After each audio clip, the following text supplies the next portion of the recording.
पक्षामध्ये जे कोणी बसलेले आहेत, आमचा राजधानी असलेला जिल्हा आकांक्षित जिल्ह्याच्या यादीत आला, ही वास्तविकता किती माध्यमं दाखवत आहेत हा माझा तुम्हाला प्रश्न आहे. आणि जर ते दाखवत नसतील तर ह्या माध्यमांवर आम्ही विश्वास का ठेवायचा, त्यांचं समाजभान जागृत आहे या गैरसमजात आम्ही का वावरायचा हा माझा दुसरा प्रश्न आहे. पोहरादेवीच्या विकासाचा मुद्दा कितीतरी दिवसापासून रखडतो. नुसतं एक तुम्ही एक काहीतरी चमचमचं एक इमारत निर्माण करून टाकेल, बेसिक सुविधांचं काय आहे? पोहरादेवीचा मुद्दा इतक्या दिवसापासून रखडलेला आहे की हळूवार गतीनं चालत आहे. त्याचा काही कॉन्क्रीट आम्हाला जे दिसायला पाहिजे ते दिसत नाही आहे. आणि जेव्हा इथला माझ्या गावचा मूळ नाशिककर विचारतो की साहेब पोहरादेवीचा विकास का झाला नाही, तर त्याला अयोध्येचं राम मंदिर दाखवलं जातं की देखो हमने कितना बड़ा बनाया है और उसको देखकर ही तुमको मतदान करना है. हे असंच चालत राहिलं मित्र, तर एक दिवस ही माध्यमं आमच्या गळ्याशी येतील आणि गळं आमचं नरडं दाबून आम्हाला संपवून टाकतील. त्या दिशेने माध्यमांनी पाऊल उचलणं सुरू केलेलं आहे. त्यामुळे माझ्या गल्लीतल्या वाशिमचा प्रश्न असेल की माझ्या राजधानी दिल्लीतला प्रश्न असेल, आम्हाला डोळे उघडे ठेवूनच माध्यमांकडे पाहावं लागणार आहे. आणि माध्यमांची समाजभान जपण्याची जी नैसर्गिक वृत्ती आहे ती जर लयाला जात असेल तर ती त्यांना ठणकावून सांगणे आणि त्यांना त्यांच्या मूळ पदावर घेऊन येणे ही जबाबदारी ही नागरिक म्हणून आमची आहे. ती जर आम्ही विसरत राहू तर समाजभान माध्यमांचं कायम आहे की नाही आहे या विषयावर बोलायला वक्ते आणि ऐकायला श्रोतेही उरणार नाही. तो दिवस जर टाळायचा असेल, येऊ द्यायचा नसेल तर आम्हाला आपला आत्मभान जागृत करावं लागेल, तरच आम्ही माध्यमांचं समाजभान जागृत करू शकू. एवढं मी व्यक्त करतो माझे मत. आणि जे काही मला ही संधी दिली आणि मला बोलायला इथपर्यंत येता आलं आणि माझ्या मनातलं हे सगळं शेअर करता आलं त्याबद्दल आयोजकांचे, आमच्या गजूभाऊंचे सगळ्यांचे आभार मानतो. आणि जाता जाता पुन्हा शासनाचे याच्यासाठी आभार मानतो. कारण हे काय झालं होतं की मी आता 16 साहित्य संमेलनं कव्हर केली आहेत प्रतिनिधी म्हणून विवेक दैनिकाचा.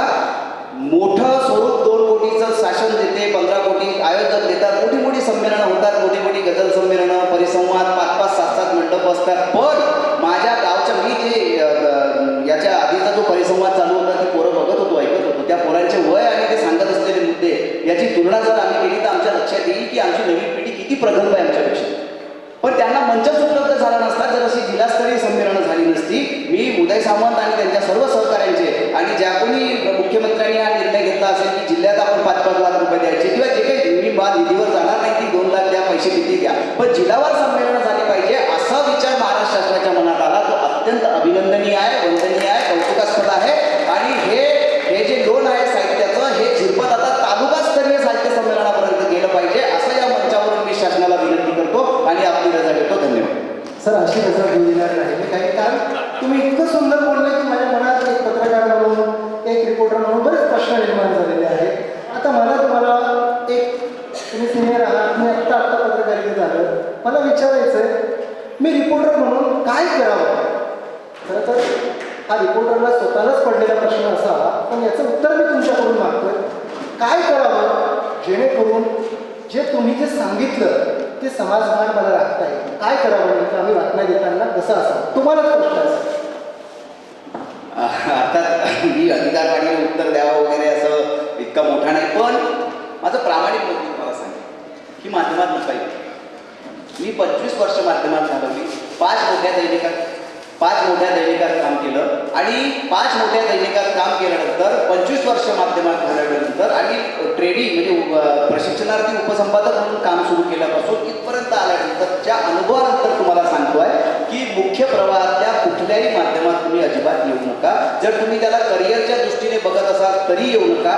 आणि तुम्ही जर माझी काहीतरी सामाजिक बांधिलकी आहे आणि ती माध्यमाच्या माध्यमातून मी पूर्ण करू शकतो असं वाटत असेल तरीही येऊ नका. कारण हे सगळे दैनिक, सगळी मोठी माध्यमं भांडवलदाराच्या हाती केंद्रित झालेली आहेत. फॅक्ट आहे, धाडस लागतं हे सगळं बोलायला. पण मी हे न बोलता पुढे गेलो आणि केवळ माध्यमांची चापलुसी करत राहिलो तर माझ्या भाषणाला ग्राउंडवर काहीच अर्थ होणार नाही. म्हणजे मला बोलताना खूप छान बोलता येतं बोलायचं आणि वास्तविकता सांगून न सांगता इथून निघून जायचं हे खोटं आहे. तुम्ही जर आमच्या नागपुरात आलात तर अनेक दैनिकांनी कोणी चिप्सची जाहिराती लावलेली आहेत, त्याच्या बाजूला दैनिकाचं नाव आहे. काय विकतायत ते? चिप्स विकायला लागले. एका दैनिकांनी प्लॉट विक्रीचा धंदा काढला आहे. अरे दुकानदार होता मी, टिळकांनी केसरी काढला त्यावेळेला काय विचार होता मी त्या डोक्यात? सगळे तोफखाना एका बाजूला होता आणि हा माणूस एकटा पेन घेऊन बसला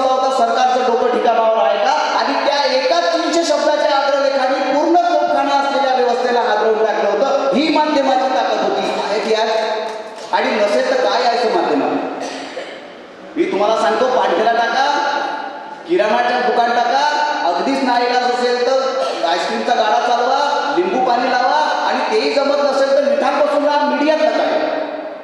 सामाजिक बांधिलकी हा उद्देश घेऊन जर तुम्हाला मीडियात यायचं असेल तर अजिबात येऊ नका, तुमचा इथे भ्रम निराश होणार आहे. हा, त्याच्यापेक्षा तिसरं माध्यम जर तुम्हाला सांगतो, जर तुमची आर्थिक तुमच्या ज्या निकडी आहेत त्याच्याशी तडजोड करण्याची तयारी असेल तर स्वतःचा एक यूट्यूब चॅनल बनवा, आणि जिथे जिथे तुम्हाला असत्य दिसते आहे तिथे तिथे जा आणि तिथलं सत्य बाहेर काढा आणि ते लोकांसमोर ठेवा. तुमच्या ब्रेड बटरची व्यवस्थाही तो यूट्यूब चॅनल करून देईल याची मी तुम्हाला खात्री देतो. पण मुख्य प्रवाहातल्या कुठल्याही माध्यमामध्ये नोकरी आणि करिअर आणि सामाजिक बांधिलकी यातल्या कुठलाही उद्देश ठेवू घेऊ नका, अशी मला तुम्हाला कळकळीची विनंती आहे. धन्यवाद सर. आमच्या वाशिम जिल्ह्यातील स्वर्गीय डॉक्टर दामोदर काळे जे पत्रकारही राहिले, कवी राहिले, विचारवंते राहिले, ते म्हणतात आम्ही पत्रकार म्हणजे समाजाची वास्तविकता रेखाटणारे चित्रकार आहोत. सो दरोडेखोरांसाठी आम्ही पोलीस, तर पोलिसांसाठी मित्र आहोत, आणि समाज मनाला दुखवू नये याची मला जाण आहे, म्हणूनच तलवारीऐवजी माझ्या हातात पेन आहे. डॉक्टर दामोदर काळे यांचे हे विचार आहेत. सर, तुम्ही खूप सुंदर असं आपलं मत मांडलं.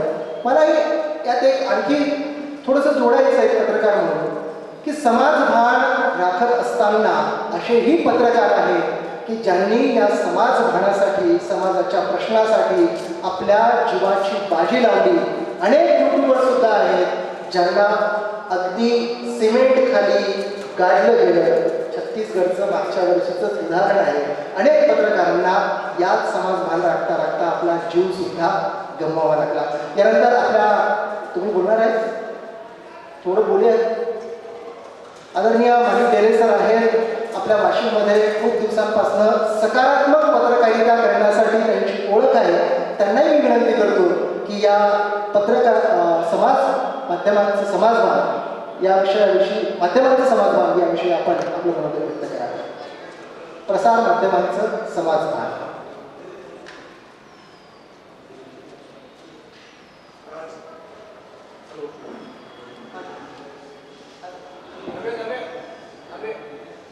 हॅलो.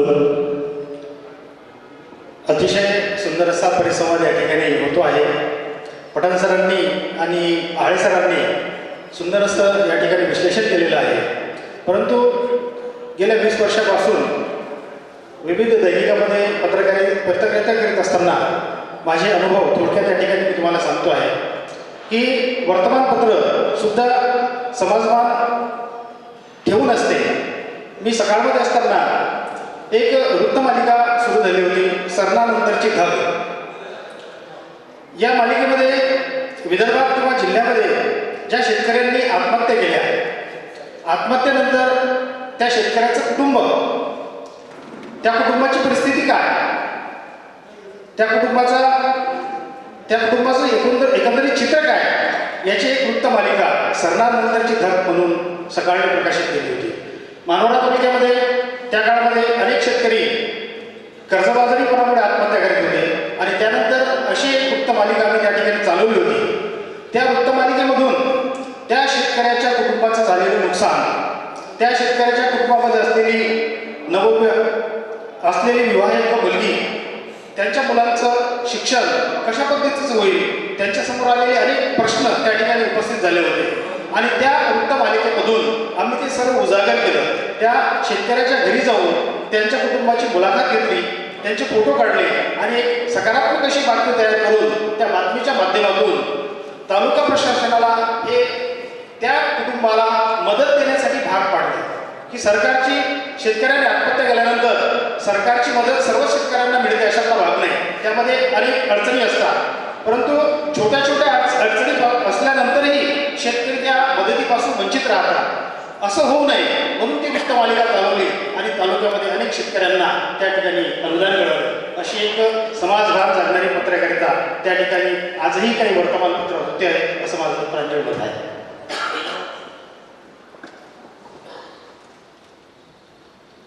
धन्यवाद सर.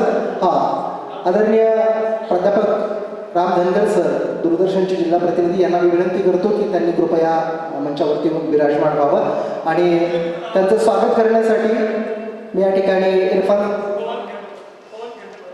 पवन खंडेलवाल सरांना विनंती करतो की त्यांनी त्यांचं स्वागत करावं. आजच्या या चर्चासत्राचे संयोजक आदरणीय पवन सर हे राम सरांचं स्वागत करतील. खरं तर माध्यमं म्हणजे समाज मनाचा आरसा असतात आणि हा आरसा जर का अस्वच्छ झाला तर त्यात समाज मनाची खरी प्रतिमा कशी दिसेल हेच शफी पठाण सरांनी या ठिकाणी अधोरेखित केलेलं आहे. या आरशावरची धूळ आपल्याला बाजूला सारायची आहे आणि समाज मनाचा खरा चेहरा या आरशात कसा दिसेल यासाठी आम्हा सगळ्या पत्रकारांना प्रयत्न करायचे आहेत. निश्चितच खूप खूप धन्यवाद राम सर, आपले सुद्धा धन्यवाद. शफी पठाण सरांनी जसं सांगितलं की आता यूट्यूबवरच व्हायला पाहिजे.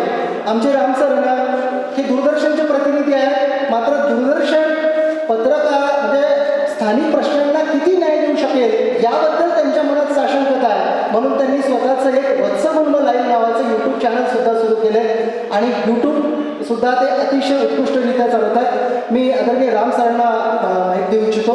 सर 2 मिनिटं आपले यूट्यूब चॅनलच्या संदर्भातले अनुभव आपण इथे सांगावेत.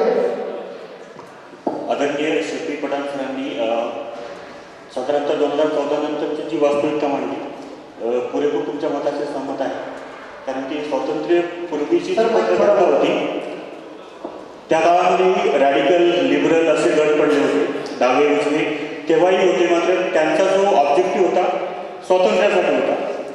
2014 नंतरचे जे काही गट पडलेले आहेत ते पक्षनिष्ठ आहेत, म्हणजे एका विशिष्ट पक्षाकरता ते पत्रकारिता करतात. यूट्यूब चॅनल जे खुललं ते काहीतरी पॅशन होतं. पत्रकारिता ही प्रोफेशन नसतं, ते पॅशन आहे, तो एक छंद आहे, तो एक विरंगुळा आहे. त्यातून जर काहींना प्रोफेशन करता आलं तर ते त्याची ती अचिव्हमेंट.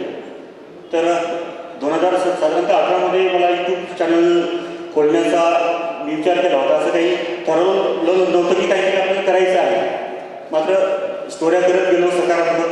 कुणीतरी मला सांगितलं, माझे गुरु आदरणीय वाघ सर इथे बसलेले आहेत, की पत्रकारिता ही नाकाच्या शेंड्याप्रमाणे सरळ असावी. Neither from radical nor from liberal, म्हणजे डावे नाही उजवे नाही, जे चुकलं ते चुकलं, जे ज्याचं कौतुक ते कौतुक. म्हणजे भले तर देऊ कासेची लंगोटी, नाताळाचे माती हानू गाठी, ही पत्रकाराची भूमिका असली पाहिजे. राष्ट्रीय माध्यमात जरी काम करत असलो तरी काही मर्यादा निश्चितच येतात.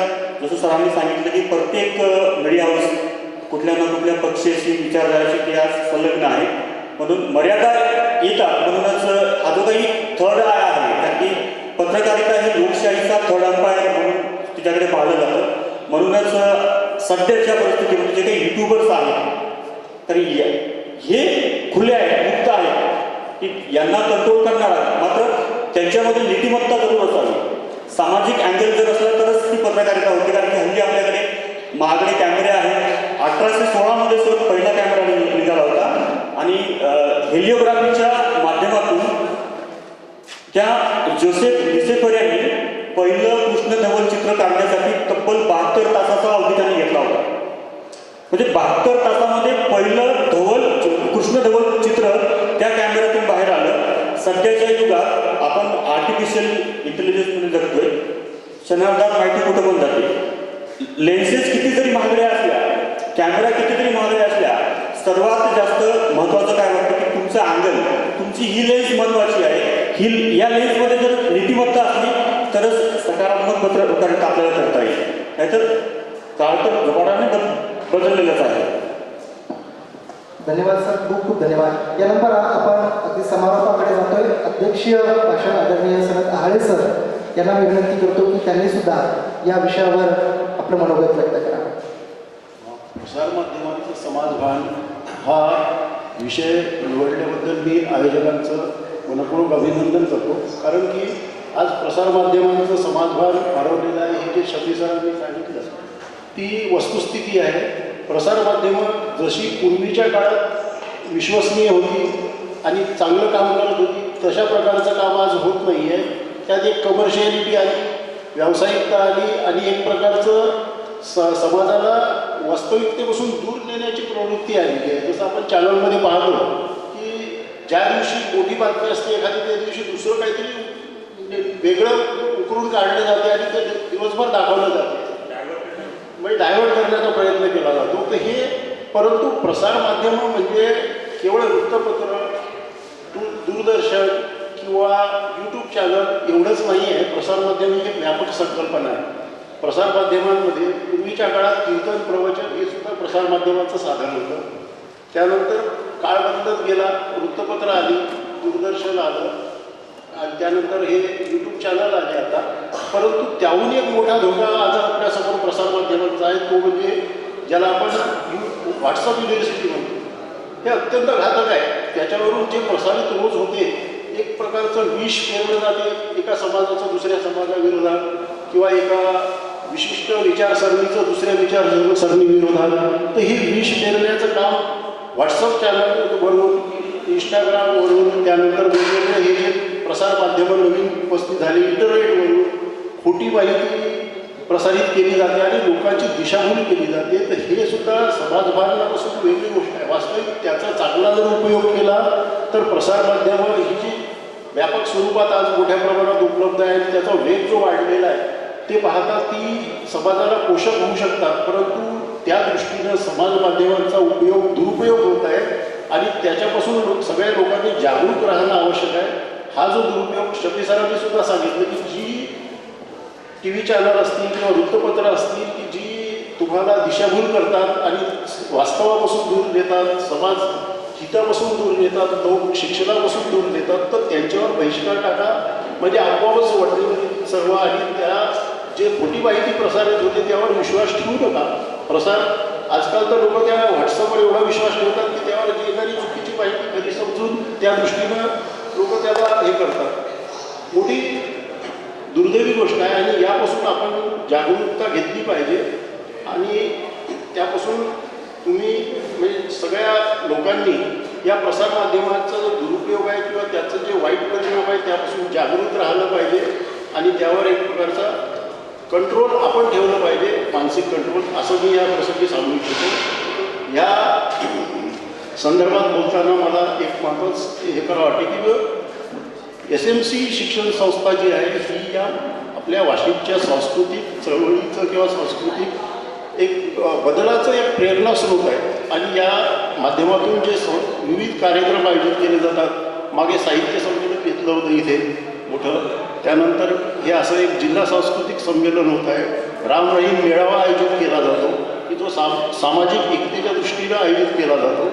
तर हे SMC शिक्षण संस्था याचे आयोजक आणि क्षीरसागर सर, वाघ सर आहेत, त्यानंतर बाकीचे ते शर्मा आपले सचिव शर्माजी आहेत आणि बाकी सर्व या आयोजनात जे राबले ते सर्व लोकांचं मी मनपूर्वक अभिनंदन करतो आणि मला या परिसंवादाचं अध्यक्ष बनण्याचं जे एक आग्रह होता आणि मला जी संधी दिली त्याबद्दल मी सर्वांचे धन्यवाद मानतो आणि या परिसंवादाच्या अध्यक्षीय भाषणाला समारोप करतो. धन्यवाद सर. सध्या माहितीचा महापूर आलेला आहे, मात्र या महापुरामध्ये सत्याचा दुष्काळ पडू नये याची काळजी आपण सर्वांनी घ्यायला हवी, एवढंच या प्रसंगी. तर या कार्यक्रमाचं आभार प्रदर्शन करण्यासाठी आदरणीय प्राध्यापक राम दरेकर सरांना विनंती करतो की त्यांनी कार्यक्रमाचं आभार प्रदर्शन करावं. धन्यवाद सर. जस्ट तुम्ही माहितीचा महापूर म्हटला, त्याचा उल्लेख केला. महापुरावरून मला एक काव्य आठवलं. महापूर घुसला घरात, पावसाला पुसतात ही लोक, अस्तित्व विसरून गेले. म्हणजे जे काही आपला उद्देश होता पत्रकारितेचा, अस्तित्व विसरून गेले, बिंडोक झाली तर ही लोक. अर्थात अजूनही वेळ गेली नाहीये. पत्रकारांचं जे काही अरिस्टॉटलनी यांनी म्हटल्याप्रमाणे मनुष्य हा एक सामाजिक प्राणी आहे, त्याप्रमाणे पत्रकार देखील एक मानवच आहे आणि पत्रकारांना समाजभान जपणं तितकंच महत्त्वाचं आहे. खास करून वस्तुगुल्म जिल्हा मराठी साहित्य संमेलनाच्या या विचारमंचावर उपस्थित माननीय सनदजी आळे सर, वाशिमचे ज्येष्ठ पत्रकार, खास करून उपराजधानी नागपूरहून आलेले, आमच्या वाकाटकाच्या राजधानीत आलेले, भलेही आकांक्षित जिल्हा असेल मात्र आगामी काळात हा आकांक्षित हक्का पुसण्यासाठी निश्चितच सर पत्रकार म्हणून आम्ही प्रयत्न करू. आपले देखील सर आभार. आदरणीय डेरे साहेब, ज्यांचं वाशिम जिल्ह्यातील पत्रकारितेमध्ये खूप असं योगदान आहे, तुमचं देखील सर मनपूर्वक धन्यवाद. आणि या कार्यक्रमाचं बहारदार सूत्रसंचालन केलं असे आमचे मार्गदर्शक आदरणीय देव इंगोले सर, पुन्हा एकदा तुमचे देखील आभार. आणि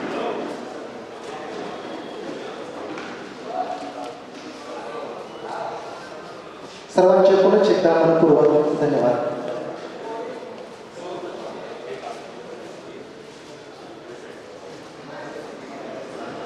आहे आणि या कार्यक्रमाचं संचालन करण्यासाठी मी या ठिकाणी आमंत्रित करतो सन्माननीय RJ इरफान सरांनी पुढील सूत्र सांभाळावे.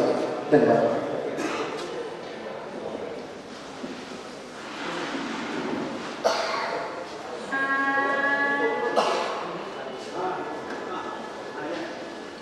मुखी गोड माझ्या वाणी मराठी, मला शोधण्याची निशाणी मराठी.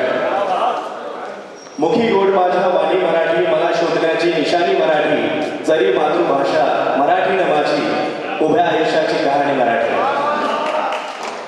वत्सगुल्म जिल्हा मराठी साहित्य संमेलन आणि त्याचं 10वं सत्र म्हणजे अंतिम सत्र या ठिकाणी आपण पार पाडणार आहोत. आणि 2 दिवसात तुम्ही जी साहित्य मेजवानी या ठिकाणी घेतलेली आहे, मला वाटतं नक्कीच आपल्या सर्वांना त्याचा खूप सारा फायदा होणार आहे. मराठी भाषेवर आपण जितकं बोलू, मराठी भाषा म्हणजे प्रेम, मराठी भाषा म्हणजे संस्कृती, मराठी भाषा म्हणजे संस्कार. आणि खरोखर या मराठी भाषेला आपण जपायचं आहे, संवर्धन करायचं आहे. आणि त्यासाठीच असे हे संमेलन होणं खूप गरजेचं आहे. मला वाटतं आपल्या या सत्राला आपण या ठिकाणी आता सुरुवात करूयात. आणि सर्वप्रथम आजच्या या सत्राचे अध्यक्ष म्हणून मी प्राध्यापक हरिभाऊ क्षीरसागर सर यांना विनंती करतो की त्यांनी कृपया विचारपीठावर येऊन आसनस्थ व्हायचं आहे. प्राध्यापक हरिभाऊ क्षीरसागर सर यांना विनंती आहे की कृपया त्यांनी मंचावर यायचं आहे. यानंतर संमेलनाध्यक्ष जे विनोदी कथालेखक आहेत, ज्यांना आपण आवाज देऊयात की अडगावी गेलो पडगावी गेलो सुंदर बायको मिळेच ना, अडगावी गेलो पाडगावी गेलो सुंदर बायको मिळेच ना, इकडून तिकडून गेलो पिंपरी आणली चिपरी तिचं नाव काही पटेच ना, पट्टा पट्टा झाले कट्ट ते काही बाबा म्हणेच ना. तर मी मान्य श्री अशोक मानकर सर संमेलनाध्यक्ष यांना विनंती करतो की कृपया त्यांनी मंचावर यायचं आहे.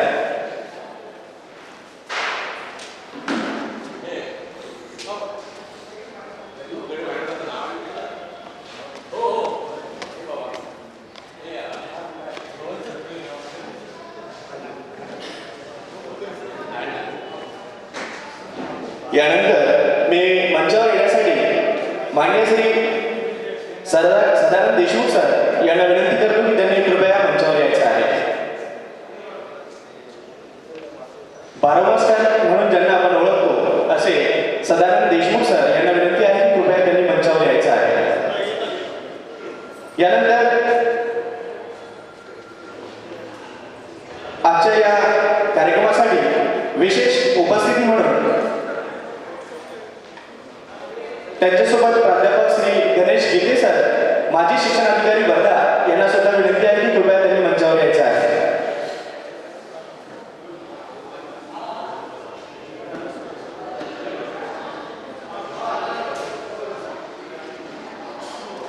या कार्यक्रमाला प्रमुख पाहुणे म्हणून प्राचार्य मीना उपकरे मॅडम यांना सुद्धा मी विनंती करतो की कृपया त्यांनी सुद्धा मंचावर यायचं आहे. याचबरोबर डॉक्टर विजय पांडे सर प्राचार्य यांनी सुद्धा या विचारपीठावर येऊन आसनस्थ व्हायचं आहे.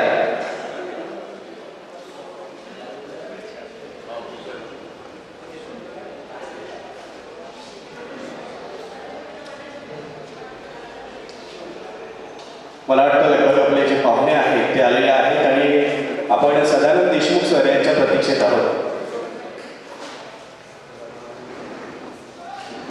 त्याचबरोबर SMCचे उपाध्यक्ष मान्य श्री भगवान दादा सरजी दागडिया यांना सुद्धा विनंती आहे की त्यांनी मंचावर यायचं आहे आणि आसनस्थ व्हायचं आहे. त्याचबरोबर SMCचे सचिव मान्य श्री पुरुषोत्तम भाऊ शर्मा यांना सुद्धा विनंती आहे की कृपया त्यांनी व्यासपीठावर यायचं आहे.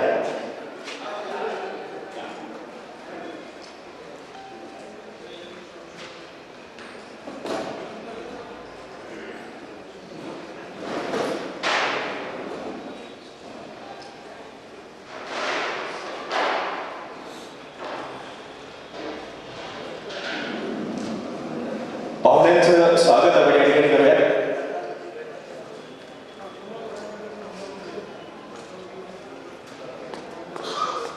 SMCचे सचिव मान्य श्री पुरुषोत्तम भाऊ शर्मा यांना यांना सुद्धा विनंती आहे की कृपया त्यांनी मंचावर यायचं आहे.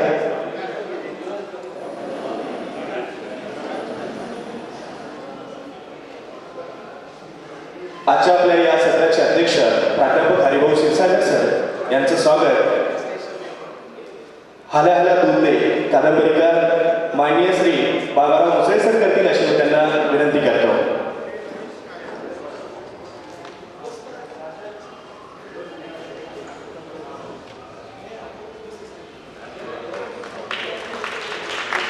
आपण टाळ्यांनी स्वागत करायचं आहे. त्याचबरोबर संमेलनाध्यक्ष मान्य श्री अशोक मानकर सर यांचं स्वागत प्राचार्य श्री विजय पांडे सर करतील अशी मी त्यांना विनंती करतो.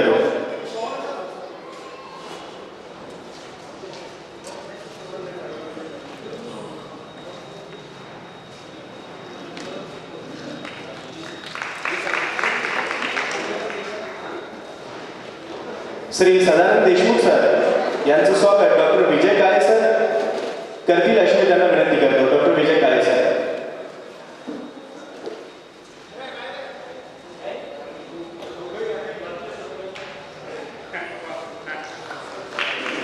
प्राध्यापक श्री गणेश गीते सर माजी शिक्षण अधिकारी वर्धा यांचं स्वागत प्राचार्य सुनील उज्जैनकर सर करतील अशी मी त्यांना विनंती करतो. उपप्राचार्य सुनील उज्जैनकर सर करतील अशी मी त्यांना विनंती करतो.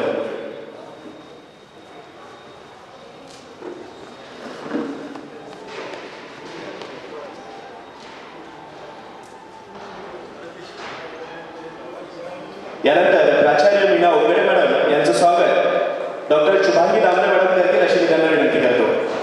Doctor Shubhangi Damle madam.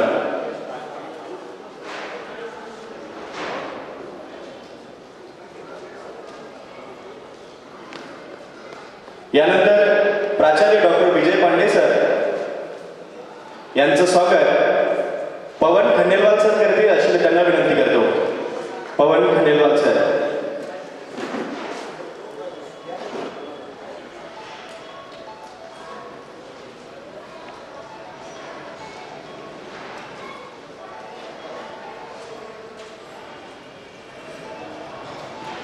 यानंतर SLCचे उपाध्यक्ष मान्य श्री भगवानदासजी दागडिया सर यांचं स्वागत डॉक्टर प्रज्ञाताई क्षीरसागर करतील अशी मी त्यांना विनंती करतो.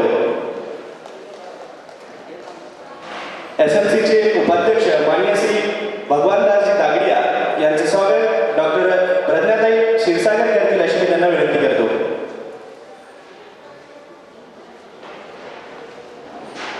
यानंतर SLCचे सचिव मान्य श्री पुरुषोत्तम भाऊ शर्मा यांचं स्वागत प्राध्यापक प्रकाश व्यास सर करतील अशी मी त्यांना विनंती करतो.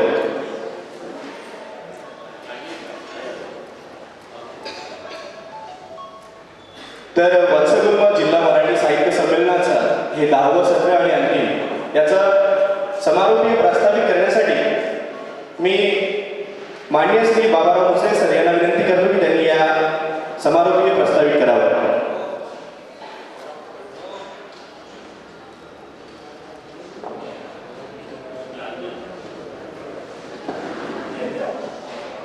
मराठी भाषा विभाग, महाराष्ट्र शासन, महाराष्ट्र राज्य साहित्य आणि संस्कृती मंडळ यांच्या अनुदानातून SMC शिक्षण प्रसारक मंडळ वाशिम द्वारा आयोजित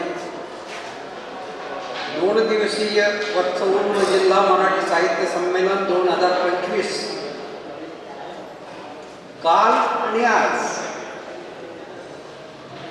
या 2 दिवसामध्ये आपण संपन्न केलेला आहे. काल आणि आज असे एकूण परिसंवाद आणि मुलाखत वगैरे किंवा कवी संमेलन, कथाकथन याची एकूण 9 सत्रे आपण घेतलेली आहे. आता हे 10वं सत्र आहे. कालपासून पाहतो आहोत उद्घाटनाच्या कार्यक्रमापासून इथे विचार मंथन, मराठीच्या संदर्भातलं, मराठी साहित्याच्या संदर्भातलं, मराठी समाज माध्यम असेल किंवा वेगवेगळ्या परिसंवादातून जे वेगवेगळे विषय हाताळले गेलेले आहेत त्या सर्व विषयाच्या संदर्भात मान्यवरांनी आपली मतं इथे व्यक्त केलेली आहे. त्यातून आपल्याला काय घेता येईल, किती घेता येईल, आपल्या काय फायद्याचं आहे याचा प्रत्येक सुजान असणारा जो वाचक श्रोता आहे त्याला नेमकं त्याचं वर्म कळू शकते. आमची अशी भूमिका होती की इथे येणारा जो कोणी वक्ता असेल प्रत्येकजण, मग त्यापैकी कोणी अध्यक्ष असू शकतो किंवा कोणी परिसंवादामध्ये सहभागी वक्ता असू शकतो किंवा आयोजनामधले सुद्धा आमचे आभार व्यक्त करणारे असतील किंवा या ठिकाणी आयोजन करणारे असे हे जे सगळे माणसं आहेत, या सगळ्यांच्या परिश्रमामुळेच इथलं प्रत्येक सत्र हे अत्यंत यशस्वीपणे पार पडलेलं आहे याची आम्हाला जाणीव आहे. हा जो परिसर आहे खरं म्हणजे सावित्रीबाई फुले यांच्या नावानं या परिसराला जे पावित्र्य आणि महात्म्य प्राप्त झालेलं आहे त्यात अशा पद्धतीची साहित्य संमेलने वगैरे घेतल्याने आपण असं म्हणू की जणू काही सावित्री फुले यांचा वरदहस्तच आपल्यावर कार्य करतो आहे, कृपा करतो आहे आणि त्यातूनच मग आम्ही वेगवेगळी प्रेरणा घेतो आणि वेगवेगळी साहित्य संमेलनं असतील किंवा मग इतर काही कार्यक्रम सुद्धा आयोजित करत असतो. हे कार्यक्रम घेत असताना नियोजन समिती जी असते फार काटेकोरपणे आम्ही विचार करत असतो. अनेकदा त्यासाठी आमच्या बैठका मागून बैठका झालेल्या आहेत, विचार मंथन झालेलं आहे. तरी पण काही ठिकाणी काही उणिवा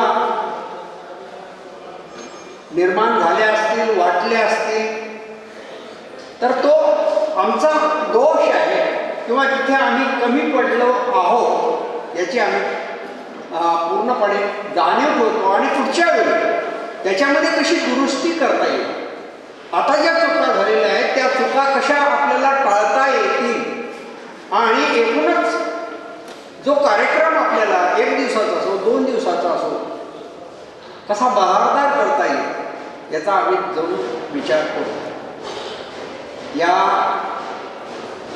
SMC परिसरामध्ये मी कालही बोलताना सांगितलं की प्राध्यापक हरिभाऊ क्षीरसागर सर आहेत आणि त्यांच्या हाताखाली ही एवढी मोठी टीम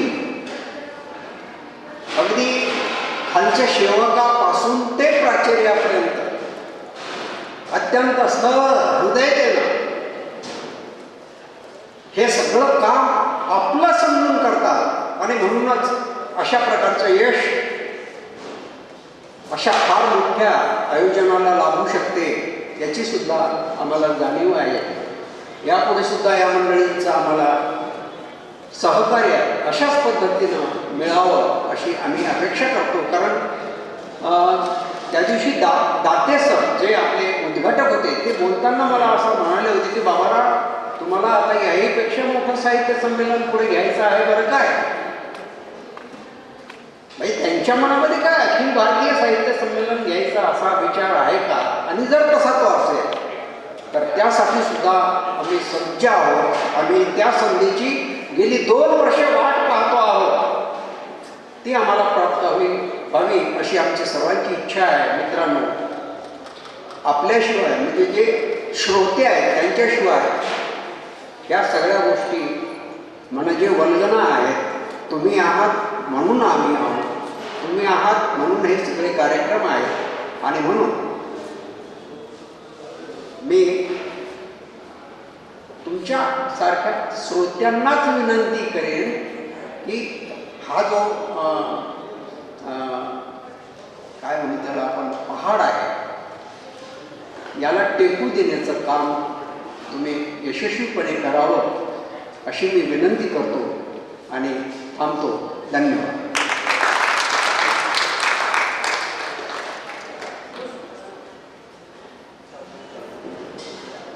हॅलो, खूप खूप धन्यवाद मॅडम. यानंतर मी SMCचे सचिव माननीय श्री पुरुषोत्तम भाऊ शर्मा यांच्या स्वागतासाठी प्राध्यापक प्रकाश व्यास यांना विनंती करतो की कृपया त्यांनी पुरुषोत्तम भाऊ शर्मा यांचं स्वागत करायचं आहे.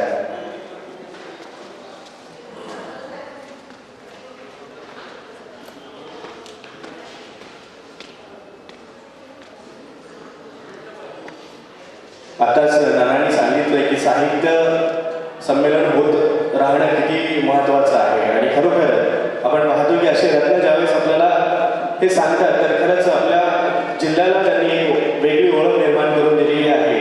त्यांनी अतिशय अनमोल असं मार्गदर्शन आपल्याला या ठिकाणी केलेलं आहे. मेरे सीने में नहीं तो तेरे सीने में सही हो कहीं भी आग लेकिन आग लगनी चाहिए या शब्दात आपल्याला ते सांगता येईल. यानंतर काही सत्कार आपण या ठिकाणी घेणार आहोत की ज्यांनी विशेष सहकार्य आपल्याला या ठिकाणी केलेलं आहे. ग्रंथ दिंडीसाठी विशेष सहकार्य करणारे मान्य श्री अमोल काळे सर यांना मी विनंती करतो की कृपया त्यांनी मंचावर यायचं आहे. आणि मी SMCचे अध्यक्ष प्राध्यापक हरिभाऊ क्षीरसागर सर यांना विनंती करतो की कृपया त्यांनी त्यांचा सत्कार या ठिकाणी करायचा आहे.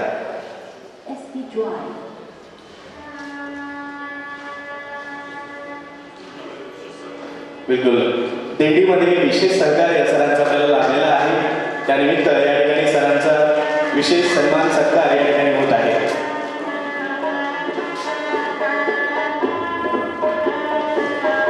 याचबरोबर वाशिम जिल्ह्याचे वैभव याविषयी चित्रकला स्पर्धेचं आयोजन या ठिकाणी केलं होतं आणि याचं सुंदर असं परीक्षण त्यांनी केलेलं आहे. असे सचिन दामोदर सर यांना सुद्धा विनंती आहे की कृपया त्यांनी मंचावर यायचं आहे. आणि मी यानंतर आपण जे चित्रकला स्पर्धा या ठिकाणी घेतली होती त्याचा रिझल्ट सुद्धा या ठिकाणी आपण डिक्लेअर करतोय. आणि मला वाटतं की याच्यामध्ये जे विनर आहेत खरोखर त्यांचे नाव घोषित करण्यापूर्वी आपण सर्वांनी एकदा टाळ्यांनी त्यांचं स्वागत करायचं आहे. जोरदार टाळ्या झाल्या पाहिजे.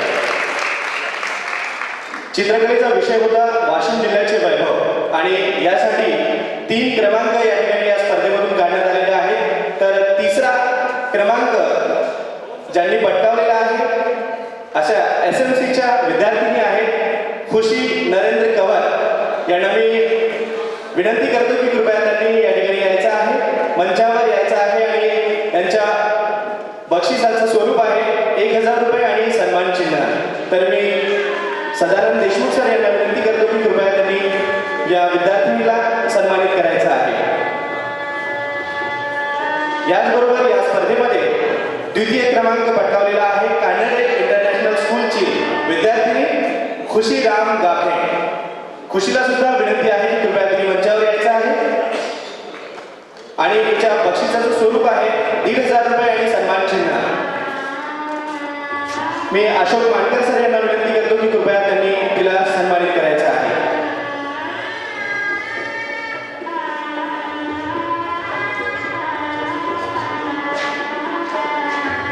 सर सुद्धा चित्रकला शिक्षक आहेत. मला वाटतं त्यांना सुद्धा आनंद होईल हे सन्मान करताना. आणि प्रथम पारितोषिक प्रथम क्रमांक ज्यांनी पटकावलेला आहे बाकलीवाल विद्यालयाचा विद्यार्थी आहे चैतन संजय महाजन. चैतनला विनंती आहे की कृपया त्यांनी मंचावर यायचं आहे. आणि याच्या बक्षिसाचं स्वरूप आहे 2100 रुपये आणि सन्मान चिन्ह. मानकर सर त्याला सन्मानित करीत आहेत.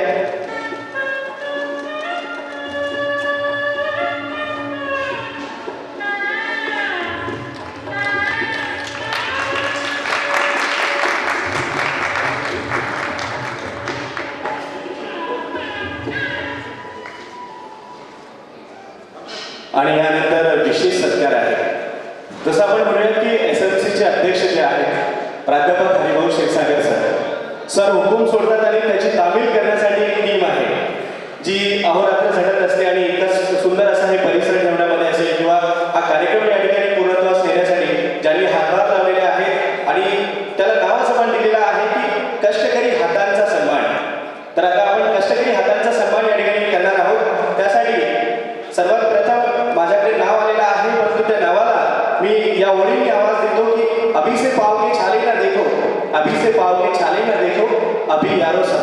दिला आहे. तर असे प्राध्यापक गजानन वाघ सर आणि पवन खंडेलवाल सर यांना मी विनंती करतो की कृपया त्यांनी मंचावर यायचं आहे. हा सर्व कार्यक्रम पार पाडण्यासाठी अतिशय चिकाटीने जिद्दीने ज्यांनी परिश्रम घेतलेले आहेत त्यांच्यासाठी एकदा जोरदार टाळ्या होत्या. आणि त्या दोघांना मी विनंती करतो की कृपया त्यांनी मंचावर यायचं आहे. आणि सर्व मान्यवरांना मी विनंती करतो की कृपया त्यांनी या दोघांचा सन्मान सत्कार या ठिकाणी करायचा आहे.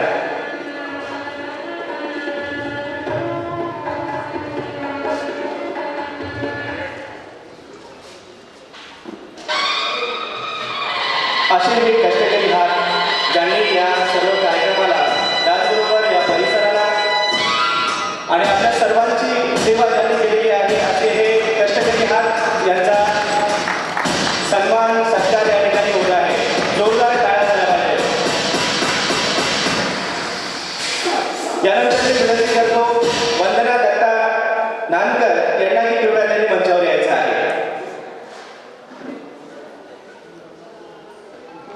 यानंतर मीनाबाई काटकर यांना सुद्धा विनंती आहे की कृपया त्यांनी सुद्धा मंचावर यायचं आहे. वंदना दत्ता नानकर, मीनाबाई काटकर, किशोर कोळकर यांना सुद्धा विनंती आहे की कृपया त्यांनी मंचावर यायचं आहे. त्यांचा सुद्धा सत्कार सन्मान या ठिकाणी करण्यात येत आहे. विशाल भागेस जे परिसर आपण पाहतोय की सध्या हिरवागार परिसर हा दिसतो की जे या ठिकाणी माळी काम करतात आणि आपला परिसर स्वच्छ सुंदर हिरवागार ठेवण्यासाठी मेहनत घेतात असे विशाल सर यांना सुद्धा विनंती आहे की कृपया त्यांनी सुद्धा मंचावर यायचं आहे. त्यांचा सुद्धा सन्मान सत्कार या ठिकाणी होत आहे. मी बाबाराव मुसळे सर यांना विनंती करतो की कृपया त्यांनी या ठिकाणी सत्कार करायचा आहे. यानंतर रतन भालेराव यांना सुद्धा विनंती आहे की कृपया त्यांनी सुद्धा मंचावर यायचं आहे. त्याचबरोबर शेख मुसार शेख रहीम यांना सुद्धा विनंती आहे की कृपया त्यांनी सुद्धा मंचावर यायचं आहे. त्यांचा सुद्धा सत्कार सन्मान या ठिकाणी होत आहे. मी मानकर सर, पांडे सर या सर्वांना विनंती करतो की कृपया आपण या सर्वांचा सत्कार सन्मान करायचा आहे.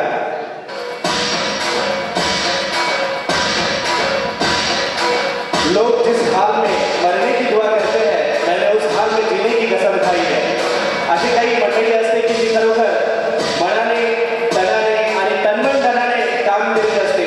ती पडद्यामागे असते आणि अशा या सर्व पडद्यामागच्या सर्व कलाकारांना त्यांचा सत्कार सन्मान होणं खूप गरजेचं असतं. यानंतर मी देवी बबनराव यांना सुद्धा विनंती करतो की त्यांनी सुद्धा समोर यायचं आहे. त्यांचा सुद्धा स्वागत सत्कार या ठिकाणी होत आहे. गीता संतोष मुंद्रे यांना सुद्धा विनंती आहे की जसं आपण पाहतो की मन स्वच्छ करण्यासाठी भगवद्गीता असते तशीच परिसर स्वच्छ करण्यासाठी ती गीता या ठिकाणी आहे. गीताताई यांचा सुद्धा सत्कार सन्मान आपली सर्व पाहुणे मंडळी करतील अशी मी त्यांना विनंती करतो. अमित तळारकर यांना सुद्धा मी विनंती करतो की त्यांनी सुद्धा मंचावर यायचं आहे. जे क्षीरसागर सरांचे सारथी आहे, क्षीरसागर सरांचे सारथी त्यांना सुद्धा मी विनंती करतो की कृपया त्यांनी सुद्धा मंचावर यायचं आहे. लक्ष्मीबाई गायकवाड यांना सुद्धा विनंती आहे की कृपया त्यांनी सुद्धा मंचावर यायचं आहे. त्यांचा सुद्धा सत्कार सन्मान या ठिकाणी होत आहे.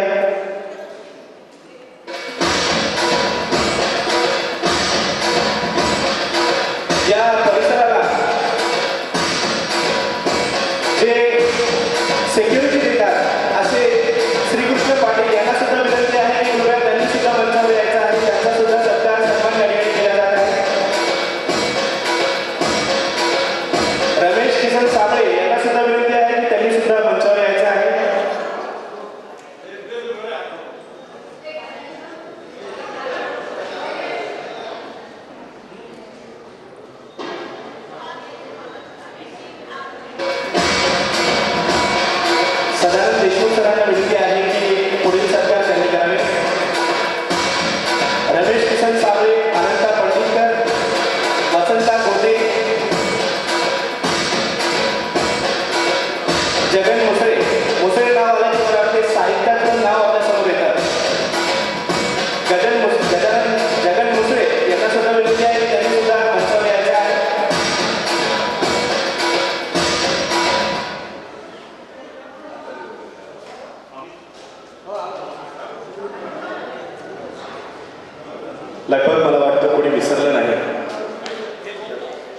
अजून 2 नावं आहेत.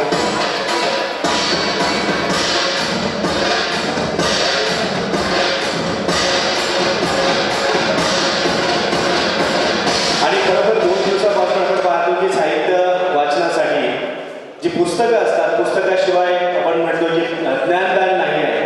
तर यासाठी बुक स्टॉलवर ग्रंथदालनात ग्रंथ विक्रीसाठी जे ग्रंथ या ठिकाणी ज्यांनी विक्रीसाठी आणलेले आहेत असे लोकेश चव्हाण यांना सुद्धा विनंती आहे की कृपया त्यांनी सुद्धा मंचावर यायचं आहे. त्यांचा सुद्धा सत्कार सन्मान या ठिकाणी करण्यात येत आहे. लोकेश चव्हाण, दिगंबर इंगळे, भूषण पात्रीकर यांना सुद्धा विनंती आहे की कृपया त्यांनी सुद्धा मंचावर यायचं आहे. त्यांचा सुद्धा सत्कार सन्मान या ठिकाणी आपली विशेष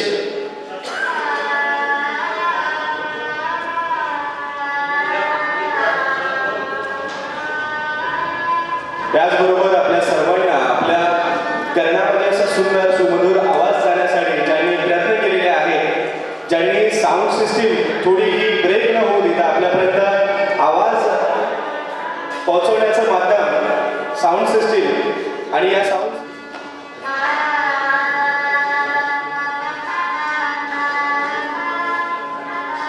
माननीय श्री प्रल्हादजी काटकर यांना सुद्धा विनंती आहे की त्यांनी सुद्धा मंचावर यायचं आहे आणि यांचा सत्कार स्वागत करण्यासाठी मी शैलेश केणे यांना विनंती करतो की त्यांनी यांचा स्वागत आणि सत्कार करायचा आहे. माननीय प्रल्हादजी काटकर सर हे सेवानिवृत्त पोलीस उप अधीक्षक आहेत. त्याचबरोबर बारोमास कादंबरीकार सदानंद देशमुख सर यांचे ते जिवलग मित्र आहेत. त्यांचा सुद्धा या ठिकाणी स्वागत सन्मान सत्कार होत आहे. जोरदार टाळ्या झाल्या पाहिजे. मला वाटते प्रेक्षक खूप कमी आहेत. काकांना सुद्धा विनंती आहे की कृपया त्यांनी मंचावर यायचं आहे.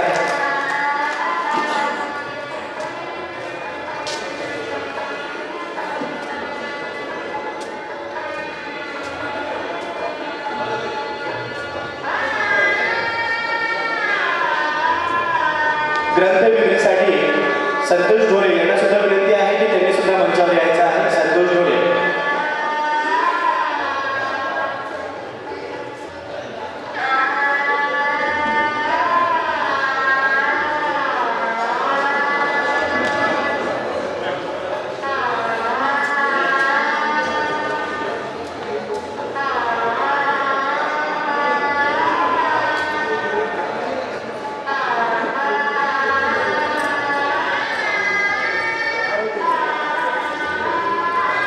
मला वाटतं लगभग सर्व जे आपले संतोष ढोले यांना विनंती आहे की कृपया त्यांनी मंचावर यायचं आहे.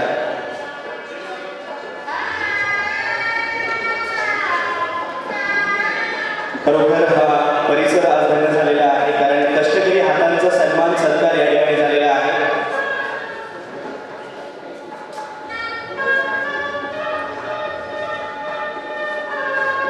यानंतर आपण ज्या सर्वांचे खूप खूप धन्यवाद. आपण सर्वांनी या कष्टकरी हातांचा सत्कार सन्मान या ठिकाणी केलेला आहे. यानंतर आपण जी वाट पाहतोय, ज्यांना ऐकण्यासाठी आपण बसलेलो आहोत, माननीय श्री सदानंद देशमुख सर ज्यांना आपण बारोमास्कार म्हणून ओळखतो, जे लक्षवेधी कादंबरीकार आहेत. आणि आज आपण ज्या पद्धतीने प्राध्यापक गजानन नाग सर यांनी अपराजित सरांची मुलाखत घेतली, तशीच साताऱ्याच्या 9व्या अखिल भारतीय साहित्य संमेलनात यांची प्रकट मुलाखत आणि त्या मुलाखतीची मेजवानी आपल्या सर्वांना मिळणार आहे. तर मी सरांना या ओळीने आवाज देतो. शब्दांच्या या खेळात भावनांची होते बरसात, शब्दांच्या या खेळात भावनांची होते बरसात. साहित्य म्हणजे एक जादू जी मनाला देते नवी वाट. सरांना विनंती आहे की कृपया त्यांनी आजच्या या वत्सगुल्म जिल्हा मराठी साहित्य संमेलनात आपले मार्गदर्शन करायला.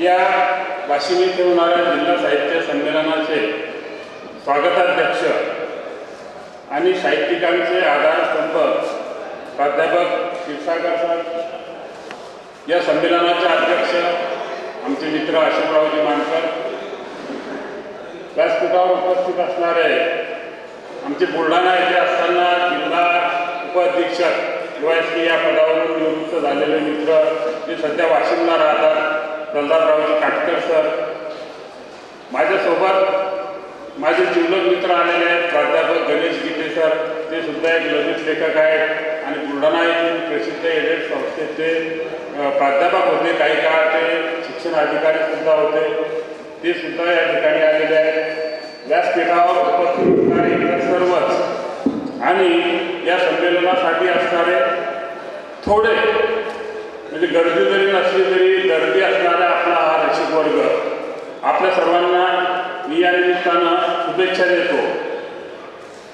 या संमेलनाचा हा समारोप होतोय आणि हा समारोप होत असताना 2 दिवस जे वैचारिक मंथन झालं या ठिकाणी, प्रसिद्ध लेखक आमचे मित्र बाबारावजी मुसळे सर यांनी याबद्दल आपल्याला सविस्तर माहिती दिलेली आहे की या 2 दिवसामध्ये कोणकोणते सत्र झाले आणि त्याला रसिकांचा कसा प्रतिसाद मिळाला, त्याचबरोबर भविष्यातील आगामी उपक्रमाबद्दल सुद्धा त्यांनी सांगितलं.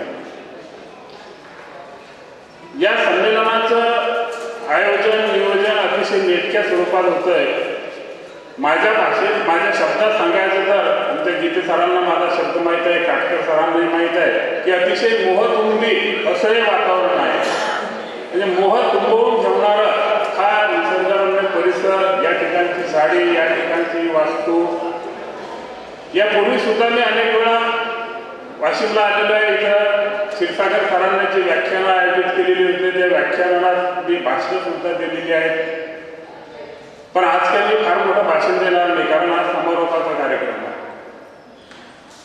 माझे विद्यार्थी, माझे नातलग प्राध्यापक गजाननराव वाघ यांनी या संमेलनासाठी जे अथक असे परिश्रम घेतले आणि हे संमेलन घडून आलं.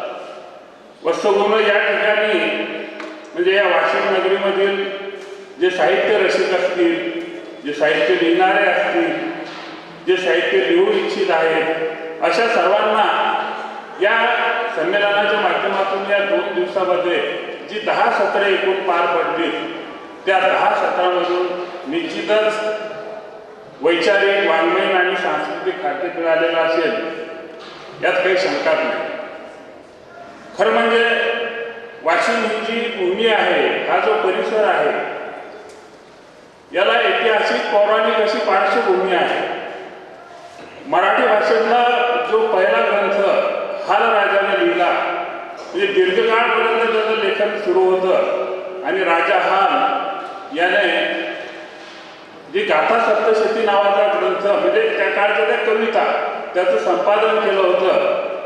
त्या संपादनापासून म्हणजे त्या गाथा सप्तशतीपासून इसवी सन पूर्व म्हणजे 200 वर्षापासून जे काही वैचारिक मंथन, साहित्यिक मंथन, सांस्कृतिक मंथन जे चालू होतं त्याच्या सर्व गाथा म्हणजे 4-4, 6-6 ओळीच्या या कविता राजा हाल याने एकत्रित केल्या होत्या. आधी त्याने सगळं जे लिहिणारे लोक आहेत आपल्या राज्यातले, शेतकरी आहेत, शेतकरी स्त्रिया आहेत, त्यांच्याकडून त्या गाथा लिहून घेतल्या आणि त्याचं संकलन केलं.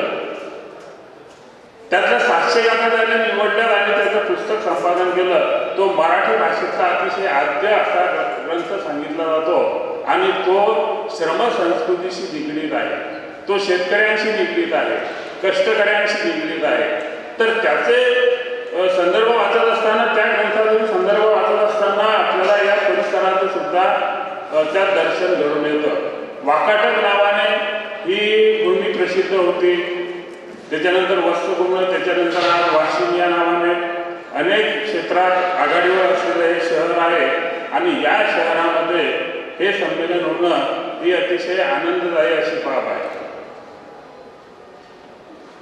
दुसरी महत्त्वाची गोष्ट म्हणजे जशी गाथा सप्तशतीपासून परंपरा आहे तशी नंतरच्या काळामध्ये सुद्धा म्हणजे मधले संदर्भ मी देत बसणार नाही, परंतु आधुनिक काळामध्ये गेल्या 20-25 वर्षामध्ये जी साहित्य निर्मिती झाली त्यात सुद्धा हे गाव इथल्या साहित्यिकांनी महाराष्ट्राच्याच नव्हे तर भारताच्या नकाशावर साहित्यिक आणि वाङ्मय क्षेत्रात लक्ष वेधित केलेलं आहे. त्यात आमचे मित्र मुसळे सर आहेत, नामदेवचं कांबळे आहेत, विलास आंबोरे आहेत, नव्यानं लिहू लागणारे गोविंद सतरकर आहेत, अनेक लोक आहेत, मोहन शिरसाट आहे, अतिशय ताकदीचा असा हा लिहिणारा कवी. ही सगळी माणसं या भूमीमध्ये राहतात. अनेक आहेत, अनेकांची नावं मी घेणार नाही, दांडे वगैरे बरेच लोक मला माहीत आहेत. तर या सर्व लोकांनी ही जी प्राचीन परंपरा होती साहित्याची, ही आपल्या निर्मितीमधून आजही उजागर केलेली आपल्याला दिसून येते. मुसळे सरांच्या म्हणजे कादंबऱ्या जर आपण पाहिल्या तर एवढं भरपूर लेखन करणारा हा महत्त्वाचा लेखक म्हणजे ब्रह्मपुरीसारख्या खेड्यामध्ये राहून एवढं सर्व त्यांनी निर्मिती त्यांनी केली आणि महाराष्ट्राचं लक्ष आपल्याकडे वेधून घेतलं. नामदेव कांबळेंना तर साहित्य अकादमीचा पुरस्कार सुद्धा मिळालेला आहे. तर ही सर्व साहित्य निर्मिती करत असताना या मातीमधून जी कस निर्माण होते, जी पिके निर्माण होतात, तेवढीच उत्तम दर्जाची साहित्य निर्मिती या मनाच्या साहित्यातून झालेली आपल्याला दिसून येते. कारण शेवटी भोई आणि मन हे एकच बाजू आहे. म्हणजे भूमीतून जे सर्जन होतं ते आपलं पोट जगवतं आणि साहित्यातून जे सर्जन होतं ते आपलं मन जगवतं. तर या दोन्ही पातळ्यावर या भूमीनं फार मोठं योगदान महाराष्ट्राला दिलेलं आहे. फार काही मी बोलणार नाही, कारण याच्यापूर्वी मी व्याख्यानं दिलेली आहेत इथे येऊन आणि मग साहित्य निर्मितीच्या प्रक्रियेच्या वगैरे संदर्भात जे सांगितलेलं आहे ते सगळं सर्वांना माहीतच आहे. परंतु मी आवर्जून या ठिकाणी हे सांगू इच्छितो की अस्सल साहित्याची निर्मिती जी आहे ती खेड्यातून झालेली आहे. आज साहित्य निर्मितीची आमच्या लहानपणी आम्ही जेव्हा कॉलेजला होतो किंवा हायस्कूलला होतो, ज्यावेळेस आपल्याला वाचनाची आवड होती त्यावेळेस ते लेखकाविषयी असं अद्भुत वाटत राहायचं. म्हणजे जयवंत दळवी असतील, पु ल देशपांडे असतील, चित्र खानोलकर असतील आणि हे लेखक बा पुण्या मुंबईलाच तयार होतात की काय असं तेव्हा वाटायचं. परंतु आज साहित्य निर्मितीची केंद्र नव्यानं लिहिणाऱ्या लेखक कवींनी एवढी संपन्न केलेली आहेत की आज आपण असं अभिमानानं म्हणू शकतो की साहित्य निर्मितीची केंद्र ही आज खेड्याकडे वळलेली आहे. आणि या खेड्यातलं अस्सल भावविश्व त्यांनी आपल्या साहित्य कृतीमधून अधोरेखित केलेलं आहे. मी तर माझ्या संदर्भात सांगेन की तहान, बावमास, चारिदेरा ह्या कादंबऱ्या ज्या मला सुचल्या त्या हे या मातीचं ऋण आहे. आणि म्हणून नव्यानं लिहिणाऱ्या नव्या मुलांना जे कॉलेजमध्ये आहेत, जे नव्यानं लिहू पाहत आहेत, त्यांना मी आवर्जून सांगेन की आपल्याला दोन गोष्टी आपली साहित्य निर्मिती करताना विसरता आल्या नाही पाहिजे. आपलं समकालीन वास्तव तर आपण मांडतच असतो, परंतु जी आपली पूर्व परंपरा आहे ती विसरता कामा नये. म्हणजे हे चक्रधर स्वामी, ज्ञानेश्वर इथपासून तर श्री तुकारामापर्यंत आपण आलो तर या संत वाङ्मयातून जी शिकवण दिलेली आहे आणि नुसती शिकवण दिलेली नाही तर कलात्मक पातळीवर जे त्यांनी अभिव्यक्त केलेलं आहे ते निश्चितच आपल्या मनाचं भरण पोषण करतं. त्याच्यानंतर दुसरी गोष्ट आवर्जून सांगावीशी वाटते की आपली जी काही या भूमीतली आई आहे, बाई आहे, तिने सुद्धा ही अस्सल साहित्याची निर्मिती केलेली आहे. म्हणजे थेट गाथा सप्तशतीमध्ये जर पाहिलं तर अनेक गाथा स्त्रियांनी लिहिलेल्या आहेत. संत साहित्यामध्ये अनेक संत कवयित्री झालेल्या आहेत. आणि त्याच्यानंतर जे आपलं लोकसाहित्य आहे हा सुद्धा साहित्याचा एक महत्त्वाचा प्रकार आहे, आकृतीबंध आहे. लोकसाहित्यामध्ये तर काहीच त्यांना अपेक्षा नसते. कशासाठी लिहितो, कोण वाचणार आहे, आपलं नाव येणार आहे काय, याबद्दल त्यांना काहीच त्या गोष्टीची माहिती नसते. परंतु तरी त्या स्त्रिया या लिहित असतात आणि लिहित असताना आपले अनुभव त्या अतिशय चांगल्या पद्धतीने त्या छोट्या छोट्या लोकगीतातून मांडतात. मला तर आवर्जून सांगायचं वाटतं सर की माझ्या कादंबऱ्याची शीर्षक मला लोकगीतातून सुचलेली आहे. की बारोमास हा जो शब्द आज प्रसिद्ध झाला. पहिल्यांदा आमचा प्रकाशक असं म्हणाला होता की अरे हे काय छापला बारोमास हे काय नाव आम्हाला काही माहीत नाही. पुण्या मुंबईच्या लोकांना काही कळत नाही. कळत असं नाव सांगा.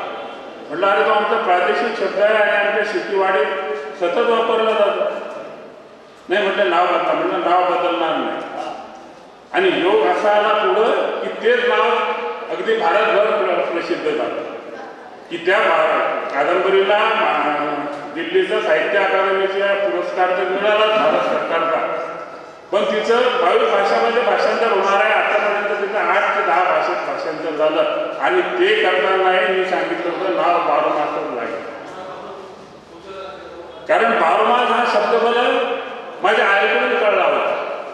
आई जी ओव्या म्हणायची तिच्याकडून कळला होता. चारीमेरा हा शब्द आईकडून कळला होता आणि तो 2-2 ओळी त्यांनी व्यक्त केलेलं होतं.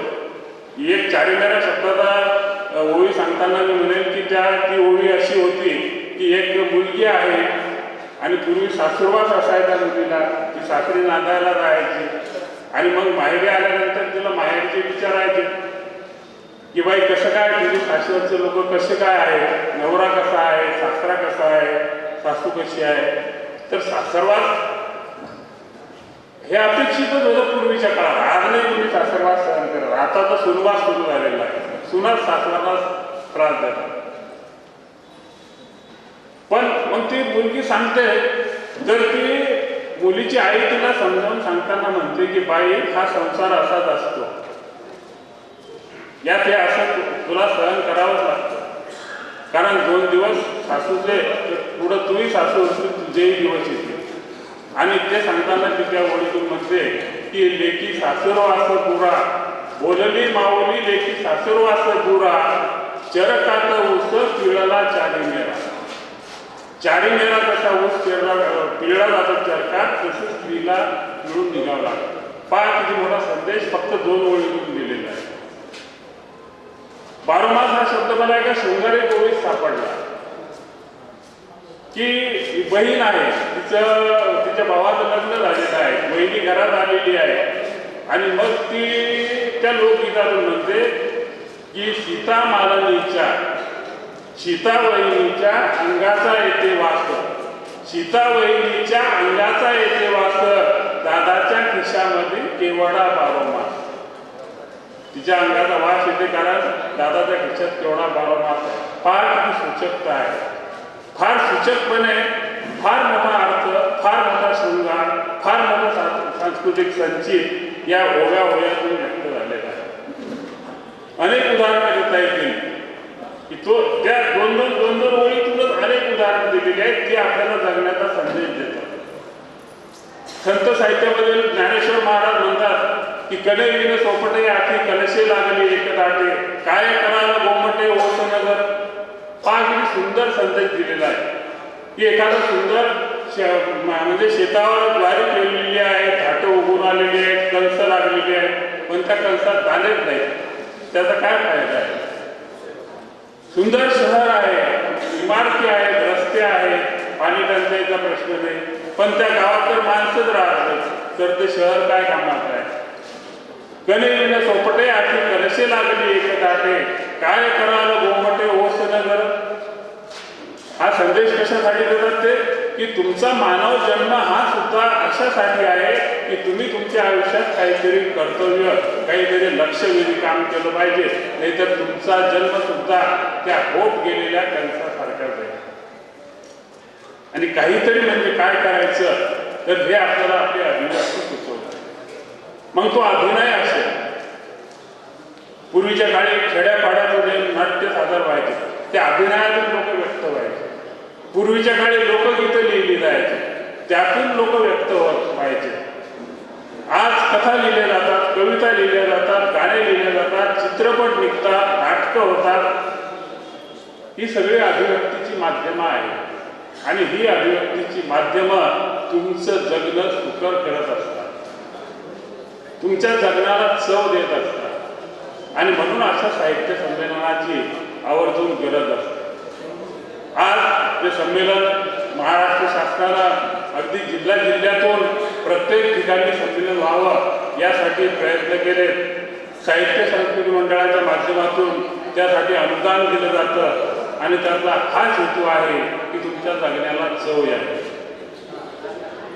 आज जर आपण काळ पाहिला तर अनेक कारणांनी माणसं हतबल झालेली आहेत, निराशावादी झालेली आहेत, परात्मभावानं त्रस्त झालेली आहेत.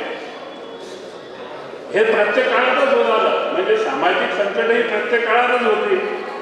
आज जागतिकीकरणाचं संकट असेल तर पूर्वी ऐतिहासिक युद्धाची संकट असायची, शत्रूची आक्रमणं व्हायची.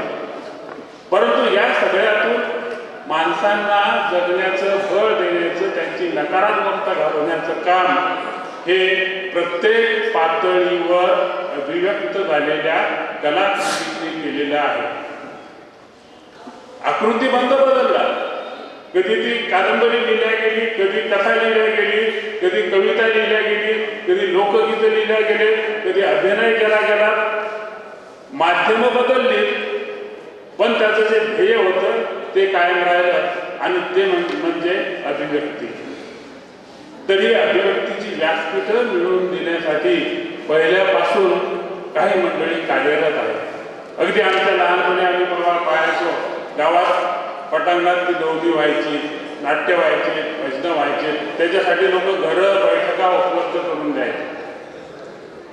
हे सगळं कशासाठी घडायचं तर माणसाचं अभिव्यक्तीचं बळ वाढावं आणि अभिव्यक्तीचं बळ वाढून त्याला जगण्याचं बळ यावं याच हेतूनं या संस्थेनं हे संमेलनासाठी व्यासपीठ उपलब्ध करून दिलं. प्राध्यापक क्षीरसागर सरांसारखे डोळस आणि पाठीवरची हात ठेवून लढ म्हणणारे नेतृत्व, वयोवृद्ध ऋषितुल्य नेतृत्व या वाशिमला लाभलेलं आहे. प्राध्यापक गजानन वाघ सारखे धडाडीचे कार्यकर्ते. मी तर त्यांना सांगेन की तुम्ही फक्त म्हणजे हे तर तुम्ही सर्व करतात, परंतु तुम्ही स्वतः लिहा. तुम्ही एक पत्रकार आहात, तसेच तुम्ही एक ललित लेखक आहात सुद्धा आणि त्या ललित लेखांचं पुस्तक सुद्धा तुम्ही लिहावं अशी या निमित्ताने मी आवर्जून गजानन वाघ यांना एक सूचना करेल. आणि शेवटी या संमेलनाला शुभेच्छा देताना एवढंच म्हणेल की किती कोराडीचे गावं आले खोडावर जरी, किती कोराडीचे गावं आले खोडावर जरी, मुळी मातीच्या कुशीत थारा कवळून जरी, थेंबा थेंबानं ओढून घेई मातीतली ओल, थेंबा थेंबानं ओढून घेई मातीतली ओल, वर काट छाट झाली तरी मुळ्याला ती फुल. तसेच हरे काला सापडावं त्याच्या जगण्याचं बळ, हरे काला सापडावं त्याच्या जगण्याचं बळ, नव्या पानांनी झाकावे जुने फांदी तलेवर. कारण जसा येणारा बहर तसा जाणारा झडून, जसा येणारा बहर तसा जाणारा झडून, गळणाऱ्या पानासाठी काय फायदा रडून, काय फायदा रडून जिनं हसत जगावं, काय फायदा रडून जिनं हसत जगावं आणि मातीच्या कुशीत सोनं होऊन उगावं, सोनं होऊन उगावं, सोनं होऊन उगावं. ही शुभेच्छा या निमित्तानं या नगरीतून होणाऱ्या पुढील निर्मितीला मी देतो आणि थांबतो. धन्यवाद. माणसाचं साहित्यावर किती आधार प्रेम असायला पाहिजे हे याच्यातून दिसतं. त्याला म्हणूयात आपण की इतके कळले जीव तुझ्यावर जडल्यावर, इतके कळले जीव तुझ्यावर जडल्यावर, माणूस करतो प्रेमामध्ये बुडल्यावर. इतकं आघात प्रेम साहित्यावर आपण सर्वांनी करायचं आहे. तेव्हाच साहित्य घराघरात पोहोचवण्यासाठी ही जर मंडळी गेली, ही पिढी गेल्यानंतर मला वाटतं आता आपण हे सत्र ऐकलेलं आहे, तर त्या पद्धतीने पुढे होऊ नये आणि या सर्व गोष्टी घराघरात पोहोचवण्यासाठी आपल्यातूनही नवी पिढी, नवी जनरेशन समोर यायला पाहिजे. तर खूप खूप धन्यवाद सर. यानंतर मी मान्य श्री अशोक मानकर सर, विनोदी कथालेखक यांना विनंती करतो की कृपया त्यांनी सुद्धा आपले विचार या ठिकाणी मांडायचे आहेत. सरांना विनंती आहे कृपया त्यांनी आपले विचार मांडावे.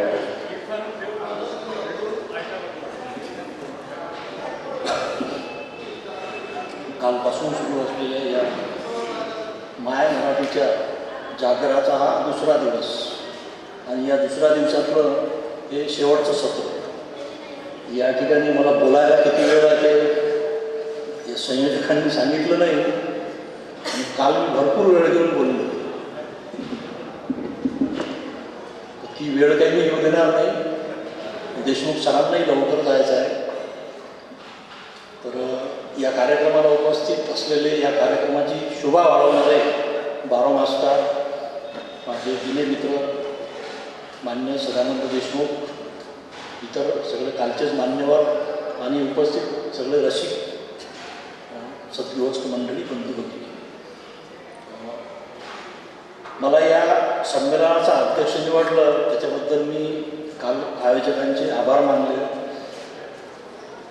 आणि मी काल एक मुद्दा बोललो होतो की आपण राजकारणी लोकांना नावं ठेवतो आणि राजकारण सगळ्या क्षेत्रामध्ये असते, ते साहित्य क्षेत्रातही आहे. मग खाली उतरल्यावर मला एक दोन लोकांनी प्रश्न केले की सर तुम्ही म्हणाले की राजकारण सगळ्या क्षेत्रात आहे, साहित्य क्षेत्रातही आहे, सगळे गटतट आहेत, मग तुम्हाला निवडलं कसं? म्हटलं यार हे स्पष्ट काही केलं नाही मी, कारण मी बोललोच होतो आणि स्पष्ट करायची मला गरज नव्हती, पण तरी मी स्पष्ट करतो की ही सगळी मंडळी ही राजकारणाच्या पलीकडची आहे. खरंच हे सगळे आयोजक या जिल्ह्याचाच नाही, या वाशिमचाच नाही, या सर्वांचा आदर्श आहे. अशा लोकांना आपण जपायला. मी सर खूप खूप धन्यवाद देतो, माझी निवड केली. आता त्यानंतर काल मी दुसरा मुद्दा मांडला होता की भोवताली सगळं दुःखाचं वातावरण असताना, दुःखाचे डोंगर असताना मी विनोदीच का आले. काल भरपूर वेळ घेतल्यामुळे माझे काही मुद्दे सुटले. त्यातला एक मुद्दा माझा राहिला तो थोडक्यात सांगतो की माझं असं मत आहे की या सजीव सृष्टीत सर्वात सोंगाळ्याचा घटक कोणता असेल तर ते मानवजात आहे. कारण हे निसर्गाचा विध्वंस कोणी केला? माणसानंच केला. आणि या निसर्गाचा विध्वंस करू नका असा उपदेश देणारा कोण आहे? तोही माणूसच आहे.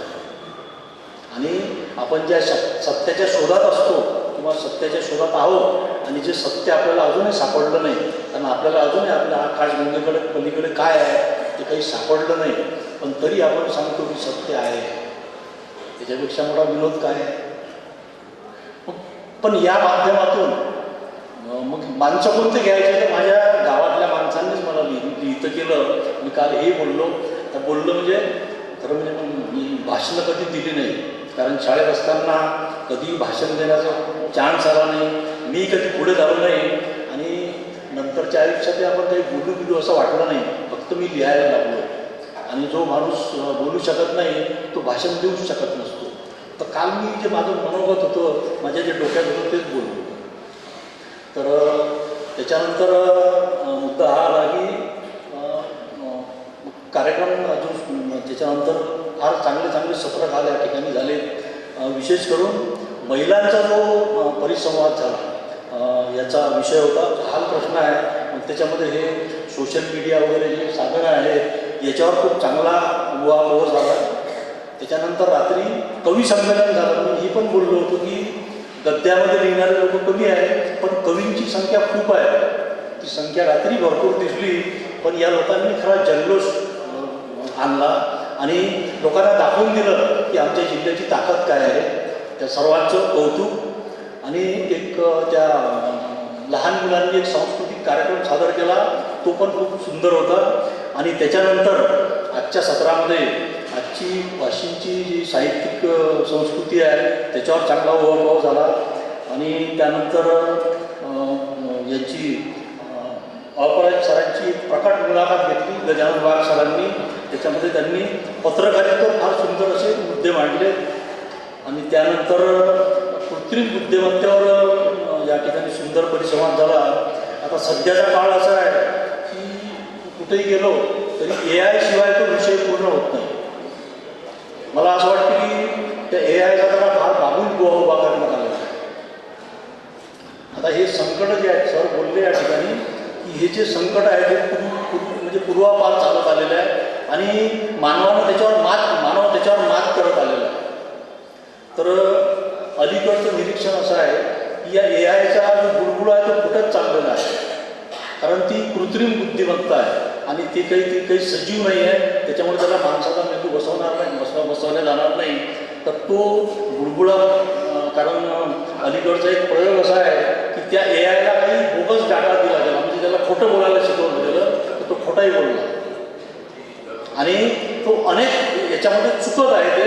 त्याच्यामुळे मला असं वाटतं त्याची काही भीती बाळगण्याची गरज नाही.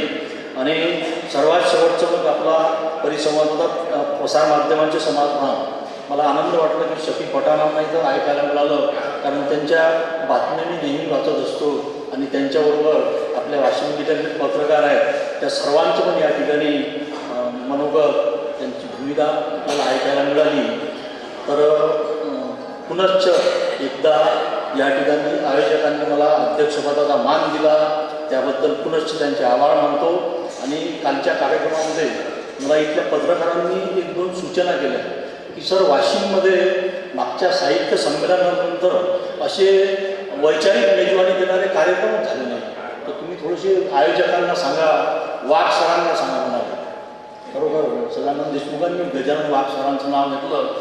गजानन वाघ म्हणजे या वाशिमचं सळसळतं चैतन्य आहे. त्यांचं कौतुक करावं तेवढं कमी आहे, कारण या वाशिम इथला असा एकही कार्यक्रम नसतो की जिथं आमचा गजानन नाही आहे. हां, तर इथल्या मला पत्रकारांनी सांगितलं आहे की अशा कार्यक्रमांची अधूनमधून आम्हाला मेजवानी देत चालते. तर याच्यावर वाघ सरांनी आणि त्यांच्या सगळ्या चमूनी विचार करावा. आणि पुनश्च मला ते बहुमानाचं पद दिलं, मी आयोजकांचे आभार मानतो. धन्यवाद. खूप खूप धन्यवाद सर. 2 दिवसीय या साहित्य संमेलनामध्ये जे झालेले सत्र आहेत सर्वांवर आपण प्रकाश टाकला. उपस्थित सर्व जे पाहुणे मंडळी आहेत त्यांना आपण म्हणूयात की जहाँ रहेगा वही रोशनी लुटाएगा, जहाँ रहेगा वही रोशनी लुटाएगा, किसी चिराग का अपना मकान नहीं होता. यानंतर मला सूचना आलेली आहे की SMCचे जे काही कर्मचारी आहेत या सर्वांचा सन्मान आपल्याला या ठिकाणी करायचा आहे, सन्मान चिन्ह देऊन. तर SMC स्कूलचा स्टाफ जो आहे त्याच्यामध्ये मी सर्वप्रथम विनंती करतो की उज्ज्वला इडोळे यांनी मंचावर यायचं आहे आणि पाहुण्यांना मी विनंती करतो की त्यांचा सत्कार सन्मान या ठिकाणी सन्मान चिन्ह देऊन करायचा आहे. त्यानंतर रिंकू खंडेलवाल यांना सुद्धा विनंती आहे की त्यांनी सुद्धा व्यासपीठावर यायचं आहे. त्याचबरोबर आसावरी कुलकर्णी यांना सुद्धा विनंती आहे की त्यांनी सुद्धा व्यासपीठावर यायचं आहे.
DJ Asif SK.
DJ Asif SK.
DJ Asif S.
यानंतर सावित्रीबाई फुले महिला महाविद्यालयाचे कर्मचारी यांचासुद्धा सत्कार सन्मान या ठिकाणी करायचा आहे.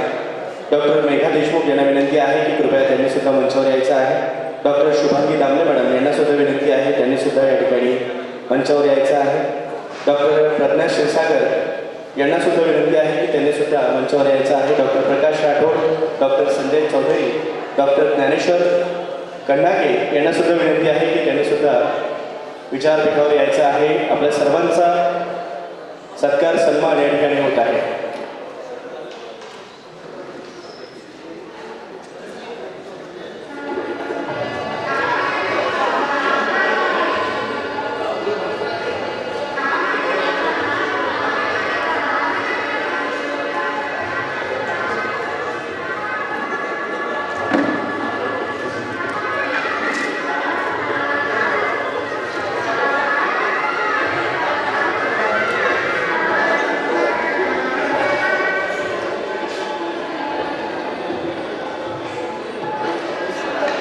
आणखी एक हे सांगण्यासारखे, घाव झाले उरी चालण्यासारखे, एकटा चाल तू हात मारू नको, लोक नाही ते थांबण्यासारखे.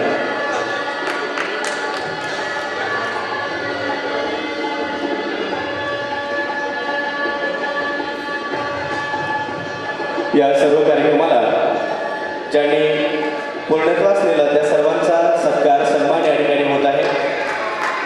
आणि यानंतर लगेचच अध्यक्षीय भाषण आपण या ठिकाणी घेणार आहोत. तत्पूर्वी सत्काराला उत्तर म्हणून 1 मिनिटासाठी प्राध्यापक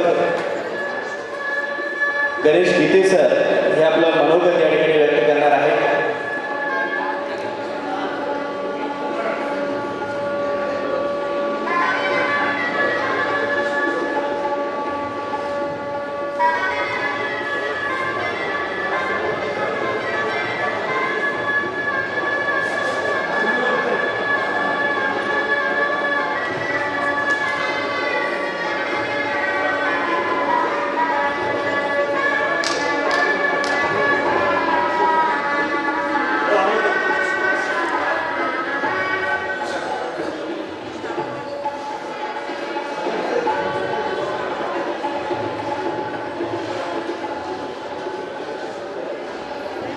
या कार्यक्रमाला सफल करण्यासाठी झटलेल्या सर्वांचा सत्कार सन्मान या ठिकाणी मला वाटतं लगभग झालेला आहे.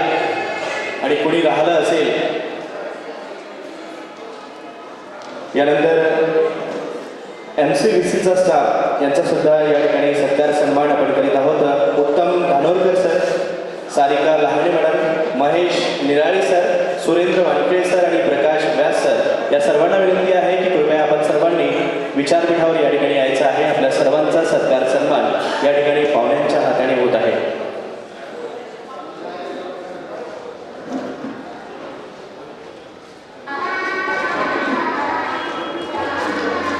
लगभग कार्यक्रमाच्या सांगतेकडे आपण येत आहोत.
मी प्राध्यापक गीते सर यांना विनंती करतो की त्यांनी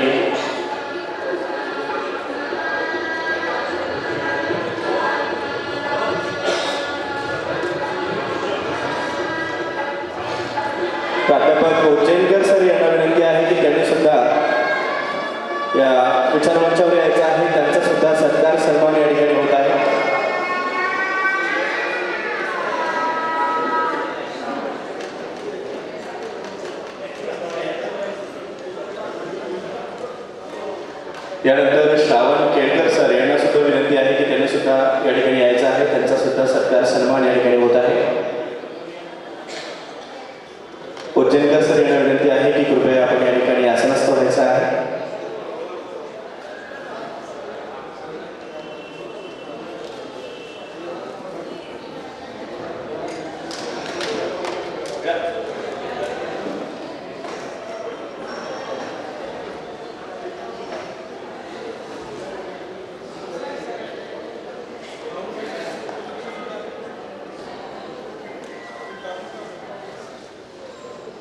गणेश एकाडे यांना सुद्धा विनंती आहे की त्यांनी सुद्धा या ठिकाणी यायचं आहे, त्यांचा सुद्धा सत्कार सन्मान या ठिकाणी होत आहे. गणेश एकाडे.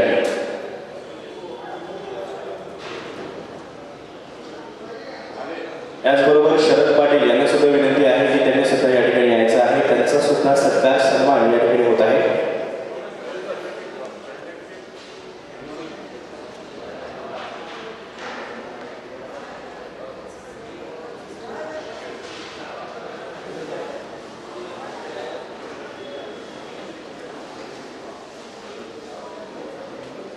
या कार्यक्रमाला ज्यांनी यशस्वीतेकडे नेला आणि यशस्वीरित्या पूर्ण केला अशा सर्व हातांचा सत्कार सन्मान या ठिकाणी झालेला आहे.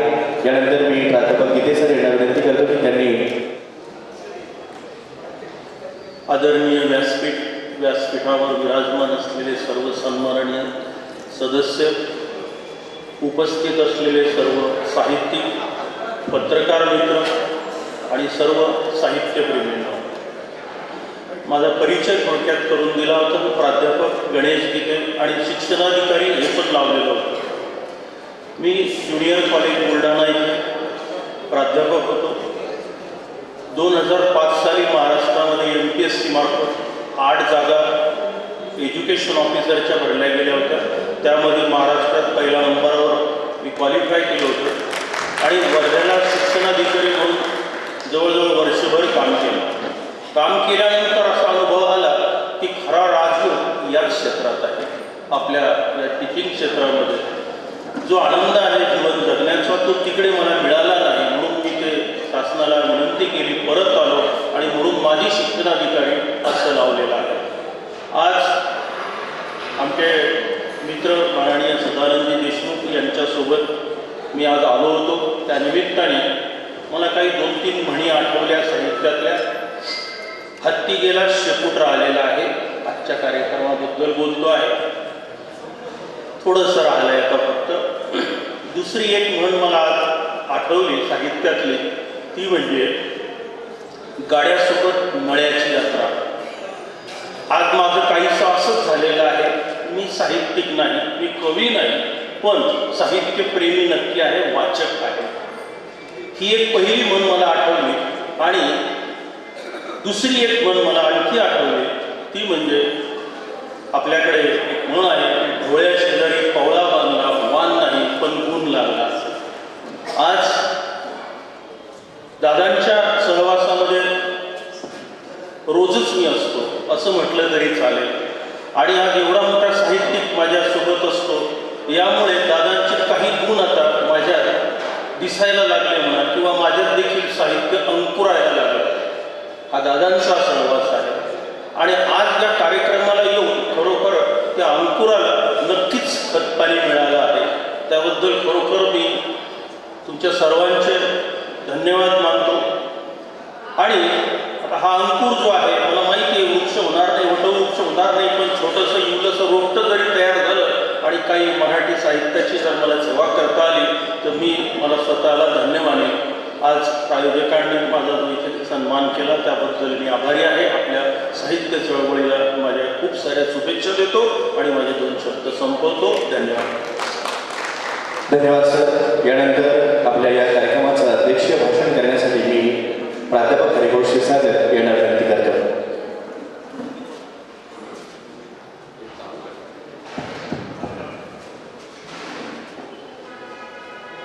आदरणीय मंच, उपस्थित सर्व बंधू भगिनी व आमच्या संस्थेचे सर्व कर्मचारी, या ठिकाणी आपण 2 साहित्य संमेलन घेतलं हे सर्वांच्या कार्यामुळे यशस्वी झालेलं आहे. कारण कोणतीही गोष्ट जर करायची तर ती निष्ठेने जर केली तर ती यशस्वी होत असते. कारण जीवनामध्ये आपण एक लक्षात ठेवा की आपलं जीवन आपल्याला यशस्वी करायचं असेल तर मी जे कविता केलेली आहे ती तुम्ही लक्षात ठेवणं आवश्यक आहे. अशक्य हा मज शब्दन माही, प्रयत्नी माझा देव, या देवाचे पूजन करता नित्य तसे ठेव. कारण जीवनामध्ये अनेक संकट येतात पण घाबरून जाण्याचं कारण नाही आहे. हिंमत तुम्ही गृहीत धरायला पाहिजे आणि ती हिंमत या अशा कार्यक्रमामुळे वाढत असते. कारण अनेक लोक म्हणतात सर आम्हाला भाषण देता येत नाही. अरे म्हणलं तुम्ही प्रयत्न करा. कारण प्रयत्न जर केला तर जीवन हे यशस्वी होत असते. हा माझा अनुभव आहे. मी अपंग आहे लहानपणापासून, पण त्याची मी पर्वा कधी केली नाही. नागपूर युनिव्हर्सिटीमध्ये NSS कॉर्डिनेटर होतो. प्रथम लोकांना वाटलं बघ की आता हे काय करणार आहे. तर आमच्या व्हाईसचं सांगितलं काढून साहेबांनी की तो पोरगा त्यांनी या ठिकाणी मोर्शीजवळ जे खेडं आहे त्या ठिकाणी 1000चा कॅम्प यशस्वी केलेला आहे हे मी पाहिलेलं आहे. आणि म्हणून त्याला मी आपल्या विद्यापीठामध्ये घेऊन आलो असं उत्तर त्याने दिलं. कारण जीवनामध्ये अनेक संकट येत असतात. आता तर आजकाल असं आहे चहा नाही मिळाला तो दुःखी होऊन बसतो, पण त्याला काही अर्थ नाही आहे. या आमच्या परिसरामध्ये आतापर्यंत आम्ही 3 साहित्य संमेलन घेतलेलं आहे. महाराष्ट्राचं सुद्धा साहित्य संमेलन या ठिकाणी झालेलं आहे. कारण हे सर्व यशस्वी होते हे आमच्या शिक्षकामुळे, आमच्या स्टाफमुळे. आणि म्हणून मला यांचा गर्व आहे की बा असा स्टाफ हा मिळणं क्वचित आहे. कारण आमच्या इथला एकही चपराशी किंवा कोणताही बाबू दारू पित नाही. कारण त्याच्यावर आमचं बंधन आहे की बा जर तू दिसला आम्हाला तर तुला आम्ही इथून शाळेतून काढून देऊ. आणि ती पथ्य जर पाळली तर मला असं वाटते जीवन हे अशक्य नाही आहे, यशस्वी होऊ शकते. आणि त्या निमित्तानं आज आपलं साहित्य संमेलन मानकर साहेब यांच्या बाबाराव मुसळे आहे यांच्या सहकार्यामुळे हे यशस्वी झालेलं आहे. आणि असंच सहकार्य आम्हाला त्याचा लाभो ही सदिच्छा व्यक्त करतो. पुनश्च सर्वांचे अभिनंदन करून, कारण का की उगडे मॅडम आहे, पांडे सर आहे, आपले उज्जैनकर आहे आणि सर्व स्टाफ आहे. आणि या स्टाफच्या भरोशावर आम्ही कोणतेही कार्यक्रम यशस्वी करत असतो. आणि हे आज आपण पाहिलेलं आहे. असंच जर राहिलं तर आमचं कार्य हे क्षेत्र वाढत राहते. कारण आज पाहिलेलं आहे आपण की 1972ची ही संस्था आहे आणि अशी प्रगती करत चाललेली आहे. याचं संपूर्ण श्रेय आमच्या स्टाफला आहे आणि त्या स्टाफमुळे आम्ही यशस्वी होत असतो. हे संमेलन यशस्वी करण्याकरता मानकर साहेब, आमचे मित्र मुसळे सर आणि आपल्या सर्वांच्या सहकार्यानं हा कार्यक्रम यशस्वी झालेला आहे. त्याबद्दल पुनश्च सर्वांचे अभिनंदन करून मी माझे 2 शब्द संपवतो. धन्यवाद.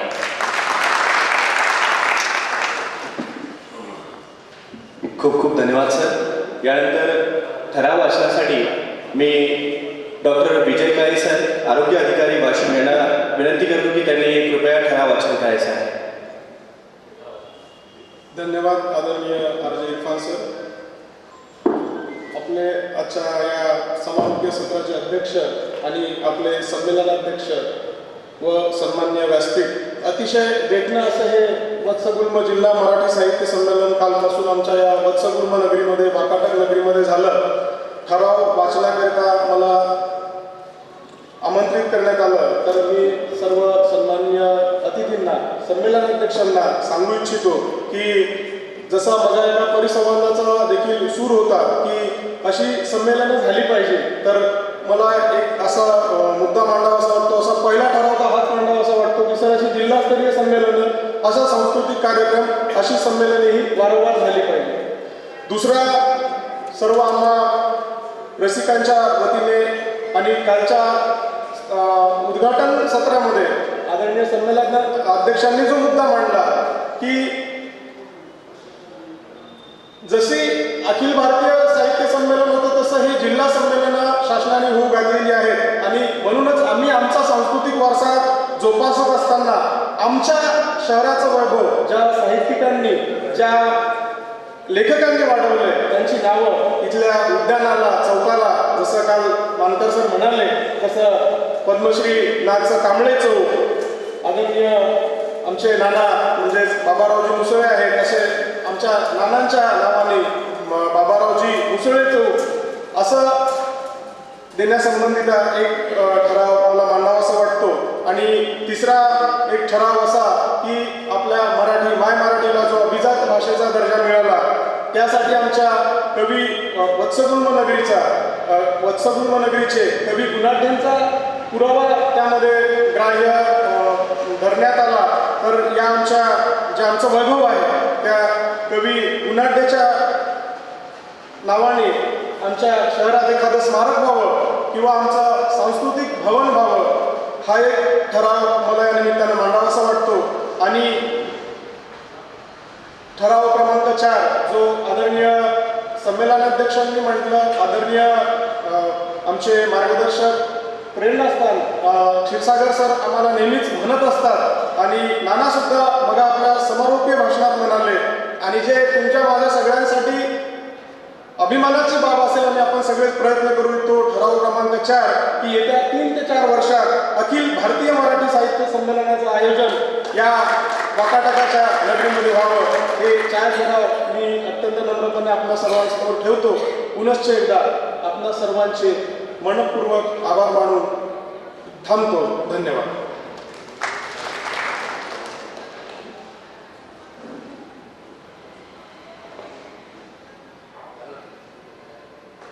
धन्यवाद सर.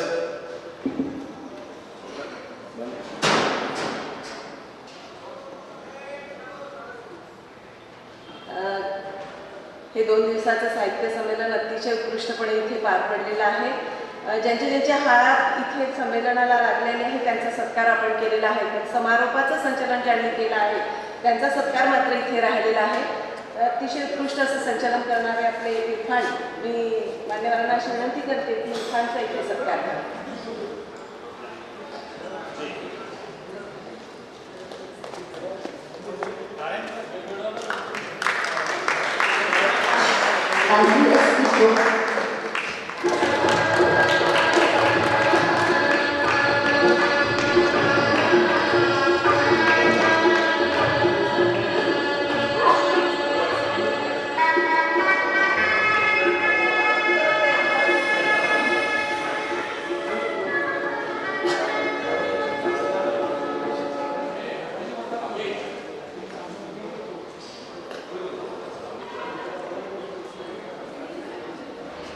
डॉक्टर विजय काळे यांनी आपल्यासमोर आत्ता जे 4 ठराव मांडलेले आहेत त्या सगळ्या ठरावांना व्यासपीठासह आपल्या सर्वांची अनुमती आहे असं मी गृहीत धरतो आणि तसं जाहीर करतो. त्यासाठी आपण एकदा महत्त्वाची त्यातला एक दिवस शेवटचा ठराव होता अखिल भारतीय मराठी साहित्य संमेलनासंबंधीचा. तर त्यासाठी सुद्धा आपण सर्वांनी मिळून प्रयत्न करूया, कारण एवढा मोठा प्रिमायसेस या महाविद्यालयाचा आहे, एवढा मोठा स्टाफ आहे आणि सरांचे प्रयत्न आहेत तसं आम्ही 3-4 वर्षापासून प्रयत्न करतो आहोत. यापुढे सुद्धा आपण सर्व मिळून त्यासाठी प्रयत्न करूया आणि एक ना एक दिवस एक तरी अखिल भारतीय मराठी साहित्य संमेलन या ठिकाणी आपण भरवूया. धन्यवाद.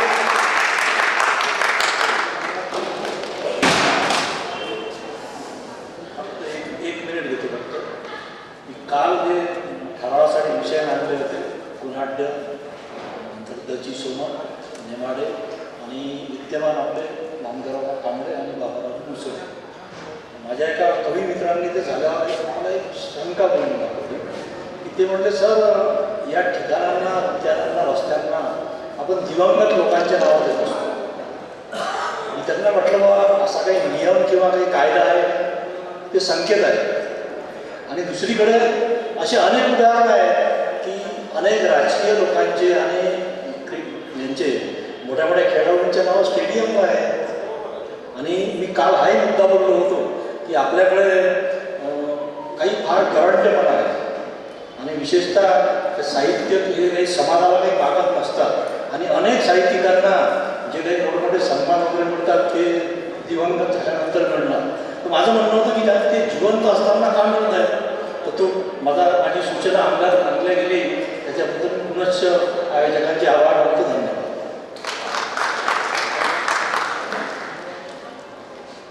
धन्यवाद सर. यानंतर प्रसार माध्यमांचे समाजकार्य या सत्राचे ज्यांनी सूत्रसंचालन केले होते असे आमचे मित्र पुढारी न्यूजचे जिल्हा प्रतिनिधी आरजे देव सर यांना विनंती आहे की त्यांनी विचारमंचावर यायचं आहे. त्यांचा सुद्धा सत्कार सन्मान आपले पाहुणे मंडळी या ठिकाणी करीत आहे.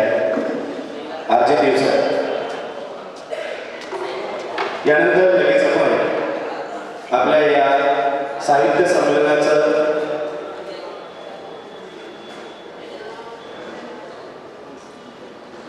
समारोह वंदे मातरम या गीताने करणार आहोत. 150 वर्ष या गीताला झालेली आहेत. तर आज आपण या गीताने आपल्या या कार्यक्रमाची सांगता करणार आहोत. जाता जाता आपल्या सर्वांना एवढंच म्हणेल की मराठी माझी माय आहे, मराठी माझी भाषा, मराठी माझी माय आहे, मराठी माझी भाषा, मराठीला विसरणार नाही हीच आपल्याकडून आशा. सर्वांनी उभं राहायचं आहे.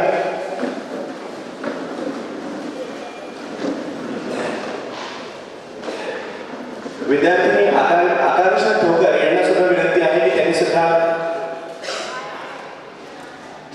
वंदे मातरमसाठी त्यांना विनंती आहे की त्यांनी विचार मंचावर यायचा आहे.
या सत्राचे आभार मानायचे आहे.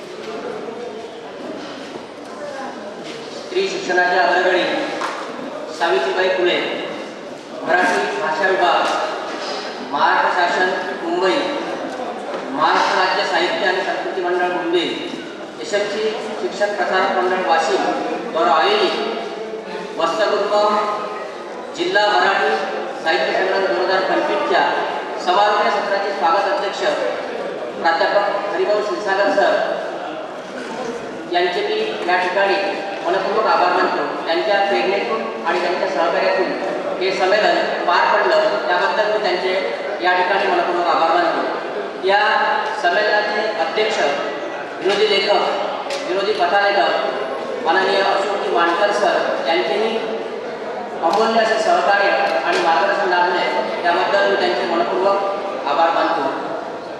बारोमास कादंबरीकार माननीय सदानंद देशमुख सर यांचे या ठिकाणी या संमेलनाला उपस्थित राहिल्याबद्दल आणि आम्हाला मार्गदर्शन केल्याबद्दल मी त्यांचा मनपूर्वक आभारी आहे. त्यांच्याबरोबर आलेले माननीय प्राध्यापक गणेश गीते सर यांचेही मी या ठिकाणी मनपूर्वक आभार मानतो. आमच्या संस्थेचे उपाध्यक्ष माननीय भगवानदाजी दागरिया यांचे या ठिकाणी मी या संमेलनाच्या निमित्तानं मनपूर्वक आभार मानतो. आमच्या संस्थेचे सचिव माननीय पुरुषोत्तम शर्मा यांचे सुद्धा आम्हाला सखोल मार्गदर्शन आणि सहकार्य केल्याबद्दल मी त्यांचा मनपूर्वक आभारी आहे. या संमेलनाचे ज्येष्ठ साहित्यिक बाबारावजी मुसळे यांनी आम्हाला सखोल मार्गदर्शन केलं, अमूल्य असे सहकार्य केलं, त्याबद्दल मी त्यांचा मनपूर्वक आभारी आहे. आमच्या महाविद्यालयाचे प्राचार्य डॉक्टर विजय पांडे सर यांच्या सहकार्यातून हे संमेलन पार पाडलं, त्यांचे मी या ठिकाणी मनपूर्वक आभार मानतो. SMC स्कूलच्या प्राचार्य उबगडे मॅडम यांचेही सहकार्य या संमेलनाला लाभल्याबद्दल मी त्यांचे मनपूर्वक आभार मानतो. या ठिकाणी प्रामुख्याने उपस्थित असलेले माननीय प्रल्हाद काटकर सर निवृत्त DYSP यांचेही मी या ठिकाणी या संमेलनाच्या निमित्ताने मनपूर्वक आभार मानतो. MCVचे उपप्राचार्य उज्जैनकर सर यांचेही या ठिकाणी मी मनपूर्वक आभार मानतो. या ठिकाणी ज्यांनी ठराव वाचन केलं डॉक्टर विजय काळे सर यांचेही या ठिकाणी मनपूर्वक आभार मानतो. या द्विदिवसीय संमेलनामध्ये SMC स्कूलचा स्टाफ, सावित्रीबाई फुले महिला महाविद्यालयाचा सर्व शिक्षकवृंद, कर्मचारीवृंद, व्यावसायिक अभ्यासक्रमाचा सर्व स्टाफ, कर्मचारीवृंद यांचेही मी या ठिकाणी मनपूर्वक आभार मानतो. कारण त्यांच्याशिवाय हा संमेलन पार पाडू शकत नव्हतो, म्हणून मी त्यांचे मनपूर्वक आभार मानतो. आमचे मित्र गजानन पवन खंडेलवाल यांच्या अपार मेहनतीतून, अपार सहकार्यातून हे शिबिर आपलं श्री संमेलन पार पाडलं, त्याबद्दल मी त्यांचं मनपूर्वक आभार मानतो. याबरोबर या चित्रकला स्पर्धेमध्ये बक्षीस पात्र विद्यार्थिनी आहे, त्या विद्यार्थ्यांचे या ठिकाणी मी मनपूर्वक आभार मानतो. प्रामुख्याने या ठिकाणी उपस्थित पत्रकार बंधू, साहित्यप्रेमी, नागरिक, ग्रंथ प्रदर्शनासाठी आलेला सर्व स्टाफ, या सर्वांचं सहकार्य लाभलं, त्याबद्दल मी त्यांचे या ठिकाणी मनपूर्वक आभार मानतो. ज्यांनी सुंदर असं संचालन केलं असे RJ इरफान सर यांचे मी या ठिकाणी मनपूर्वक आभार मानतो. सरतेशेवटी ज्यांनी प्रत्यक्ष आणि अप्रत्यक्ष या संमेलनासाठी सहकार्य केलं, मार्गदर्शन केलं, त्याबद्दल मी त्या सर्वांचे या ठिकाणी मनपूर्वक आभार मानतो. आणि माननीय अध्यक्षाच्या वतीने या द्विदिवसीय संमेलनाचे सूप वाजले असे जाहीर करतो. धन्यवाद.